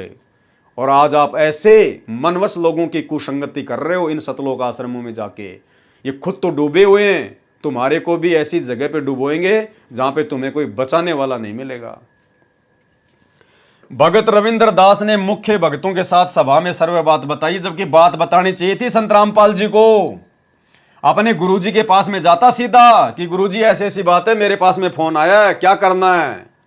लेकिन गुरुजी का तो कोई लेना देना नहीं है, बाढ़ में जाओ गुरुजी, ये तो खुद ही गुरुजी बन रहे हैं। भगत रविंद्र दास ने मुख्य भक्तों के साथ सभा में सर्वे बात बताई। उसमें निष्कर्ष निकला कि यह नया षड्यंत्र रचा गया है। श्री भूपेंद्र जी की सर्व घटिया चाल फैल हो चुकी है। अब विश्वास में लेकर हमें जेल भिजवाना चाहता है कि भगत ये जानकर विश्वास कर लेंगे कि केस तो वापस हो ही जाने हैं, जेल से भी मुक्त हो जाएंगे। तो भाई और बहनों, हाथ कंगन को आरसी क्या, पढ़े लिखे को फारसी क्या। अब अगर कोई मंद बुद्धि से मंद बुद्धि व्यक्ति होगा संगत में भगत, वो तो इन बातों को समझ नहीं पाएगा, वो तो इन बातों पे विचार कर नहीं पाएगा। और वो तो उसी काल के फेंके हुए जाल में, इन सतलोक आश्रमों में गुरुदेव भगवान की गैर हाजिरी में जाकर उन कुपात्रों को, इन काल एजेंटों को, गुरुजी के परिवार वालों को, बड़े बड़े भक्तों को, इन आश्रम वालों को ज्योति पाठ और दान का पैसा देकर काल के जाल में फंसा रह जाएगा। और जो परमेश्वर की अच्छी आत्मा होंगी, जो परमात्मा प्रेमी आत्मा होंगी, जो अपने आत्म कल्याण के लिए ज्ञान को आधार बनाकर भक्ति कर रही होंगी, भाई वो आत्मा तो सावधान हो जाएंगी कि भाई हम क्या जाने संत रामपाल जी का परिवार, हम क्या जाने बड़े बड़े भगत होंगे अपनी जगह अपने लिए कर रहे हैं, हमें क्या लेना देना। हमने ज्ञान सुना संत रामपाल जी का अपने आत्म कल्याण के लिए, नाम लिया संत रामपाल जी का अपने आत्म कल्याण के लिए, मर्यादा दे रखी संत रामपाल जी ने जो हमें निभानी है, और पेट भरना हमने अपनी मेहनत करके। फिर गुरु जी के परिवार की चापलूसी क्यों करें। और दान धर्म दिया जाता अपने गुरुजी को, क्योंकि सुपात्र को दान दिया जाता है। सुपात्र धरती पर केवल सतगुरु रामपाल जी हैं। वर्तमान में गुरुजी जेल में बैठे हैं, उनको 2 टाइम का खाना, 2 जोड़ी कपड़े हरियाणा प्रशासन दे रहा है। हमारा अरबों खरबों का ये दान कहाँ जा रहा है? इन कुपात्रों के हाथ में, गुरुदेव के परिवार वालों के हाथ में, इन बड़े बड़े समझे जाने वाले मंदबुद्धि भक्तों के हाथ में, जो तुम्हारे दान का तुम्हारी आंखों के सामने उल्टे कर्म करके सरेआम दुरुपयोग कर रहे हैं। तो भाई समझदार भगत तो अपनी भक्ति बचा लेगा और आने वाले महाविनाश के समय में अपनी दुर्गति करवाने से बच जाएगा। अन्यथा भैया दुर्गति तो आंखों के सामने खड़ी है, दरवाजे पर खड़ी है, बच नहीं पाओगे। ये परमात्मा जबरदस्ती किसी का हाथ नहीं पकड़ेगा, काल के साथ इसका एग्रीमेंट है। अगर मर्यादा तोड़कर भक्ति पर लगे हुए भक्तों को भी अगर ये बचाएगा तो भाई फिर आने वाले समय में मर्यादा कौन निभाएगा? फिर कौन भक्ति को महत्व देगा कि यार भक्ति करो ना करो, चाहे कैसे भी कर लो, मर्यादा में रहो ना रहो, गुरुजी तो सबको बचा लेते हैं। फिर कौन मर्यादा निभाएगा मेरे भाई? भक्तों विचार कर लेना, अगर बचोगे तो तुम्हारी यदि बैटरी चार्ज है थोड़ी बहुत, यदि तुम्हारे पास में भक्ति है तो तुम्हारी भक्ति से बचोगे। बाकी वर्तमान में 90% संगत ना मर्यादा में है, ना किसी का नाम सही है। सबके ऊपर काल बैठा हुआ है, क्योंकि सबके सब सतलोक आश्रम मैनेजमेंट हरियाणा की कुसंगति के शिकार हैं। और कुसंगति का शिकार कैसे हुआ जाता है, आपको इस वीडियो की शुरुआत में जो पीला पर्चा सतलोक आश्रम मैनेजमेंट हरियाणा वालों ने निकाला है, भगत लक्ष्मी नारायण दास का, जिसको ठग घोषित कर दिया गया, जिसको फ्रॉड घोषित कर दिया गया, जो कि बहुत बड़ा कथावाचक था, हजारों शिष्यों को छोड़कर संत रामपाल जी की शरण में आया, और आज उसको पीला पर्चा निकाल के संगत से बेदखल कर दिया गया है कि ये बहुत बड़ा ठग है, ये फ्रॉड है, इसको कोई पैसा ना दे। अरे भैया उसकी क्या गलती बेचारे की? उसने देख लिया कि मेरे से बड़े बड़े ठग तो इन आश्रमों में बैठे हुए हैं। जो काम मैं पहले करता था ठगी का, वो काम आज ये नाम लेने के बाद भी कर रहे हैं, और फिर भी इनका कुछ नहीं बिगड़ रहा, तो मेरा क्या बिगड़ेगा? उसने भी कर दिया होगा अपना ठगी का काम शुरू। तो ये होता है कुसंगत का नतीजा। अगर वो अच्छी आत्मा सात संगति से जुड़ जाती तो भाई और बहनों आज वो परमात्मा से दूर ना होती। तो संगत कुसंगत का कितना बड़ा प्रभाव पड़ता है भगत के आध्यात्मिक जीवन में। ये परमात्मा ने इतनी बड़ी बड़ी पुस्तकें, कबीर सागर का सरलार्थ, अन्य पुस्तकें जिनके ऊपर वीडियो बनाने की प्रेरणा दे रहे हैं। अब बताइए भाई और बहनों, ऐसे ऐसे गूढ़ रहस्य परमात्मा ने इन पुस्तकों में छुपा रखे हैं जो गुरुदेव ने सत्संगों में नहीं बताए। क्योंकि भाई और बहनों समय आने पर ही परमात्मा सारे खुलासे करवाता है। तो अब ये ठीक का समय चल रहा है, लास्ट का समय चल रहा है। 2028 लास्ट युग परिवर्तन का समय है। ये 2025 और 26 कितने भयंकर गुजरेंगे किसी को उम्मीद नहीं, किसी को आशा नहीं है। तो विचार कर लेना, भक्ति बचाएगी, मर्यादा बचाएगी। अगर कुसंगति से बाहर नहीं निकले, सात संगति से नहीं जुड़े, गुरुजी से अपने तमाम कुकर्मों की माफ़ी नहीं मांगी, जो कुकर्म तुमसे गुरुजी का परिवार इन आश्रमों में बुला बुला के, राजनीतियाँ करवा करवा के, तुम्हारे पैसे का दुरुपयोग करवा करवा के, अपने धार्मिक धंधे के लिए जो गलतियां करवा चुका है, जो कुकर्म करवा चुका है, समय रहते इन तमाम कुकर्मों की माफ़ी अपने गुरुदेव भगवान से मांग लो और सात संगति की वीडियो देखना शुरू कर दो अगर बचना चाहते हो तो भाई और बहनों, सृष्टि रचना के माध्यम से जो वीडियो बनाने की श्रृंखला जारी है, जिसमें आज हमारा ये 8वें नंबर का वीडियो था। आज के वीडियो में हम केवल इतना ही लेंगे और कल रात्रि 9 बजे गुरुदेव का आशीर्वाद रहा तो फिर एक नई वीडियो के साथ में आप जी के सामने आएंगे। और आगे इस पुस्तक में और क्या क्या मनमाना आचरण सतलोक आश्रम मैनेजमेंट हरियाणा का लिपिबद्ध है, उन्हीं के कर कमलों से लिखा हुआ आपको दिखाएंगे, आपको परिचित करवाएंगे, ताकि आप लोगों की हर प्रकार की भ्रमणा दिलो दिमाग से निकल जाए कि भक्ति करनी है तो अपने गुरुजी पर और अपने गुरुजी के ज्ञान पर विश्वास करना पड़ेगा। बाकी भक्तों के ऊपर, चाहे कोई गुरुजी का बेटा हो, चाहे बेटी हो, चाहे भाई बंधु रिश्तेदार हो, चाहे कोऑर्डिनेटर हो, चाहे किसी के 500 गाड़ियाँ क्यों ना चलती हों, हमने ब्लाइंड फेथ केवल अपने गुरुजी पे करना है, भक्तों पे नहीं करना। और कोई कितना ही बड़ा भगत हो, यदि वो हमें कोई आदेश देता है, कोई बात बताता है गुरुजी का नाम लेके, वो बात यदि हमारे गुरुजी के सत्संगों से मेल खाती है तो फिर हमारे ऊपर निर्णय लेगा कि हम माने या ना माने। मानने के लिए बाध्य नहीं है कि माननी पड़ेगी, नहीं, हमारे ऊपर निर्भर करेगा कि हम उसके बाद भी उस बात को फॉलो करें या ना करें। क्यों? क्योंकि 2014 बरवाला कांड के बाद ये हमारी परीक्षा चल रही है और परीक्षा भाई स्वयं ने देनी होती है, स्वयं ने, तभी हम सफल होंगे। और परमात्मा पल पल देख रहा है अंतर्यामी, कौन किस प्रकार से रिएक्ट कर रहा है भक्ति मार्ग पर। तो भाई और बहनों, आज के वीडियो में केवल इतना ही। कल परमात्मा के दया से फिर से हाजिर होंगे। तब तक के लिए गुरुदेव भगवान हम सबको इजाज़त दे, आशीर्वाद दे। बंदी छोड़ सतगुरु रामपाल जी भगवान की जय हो।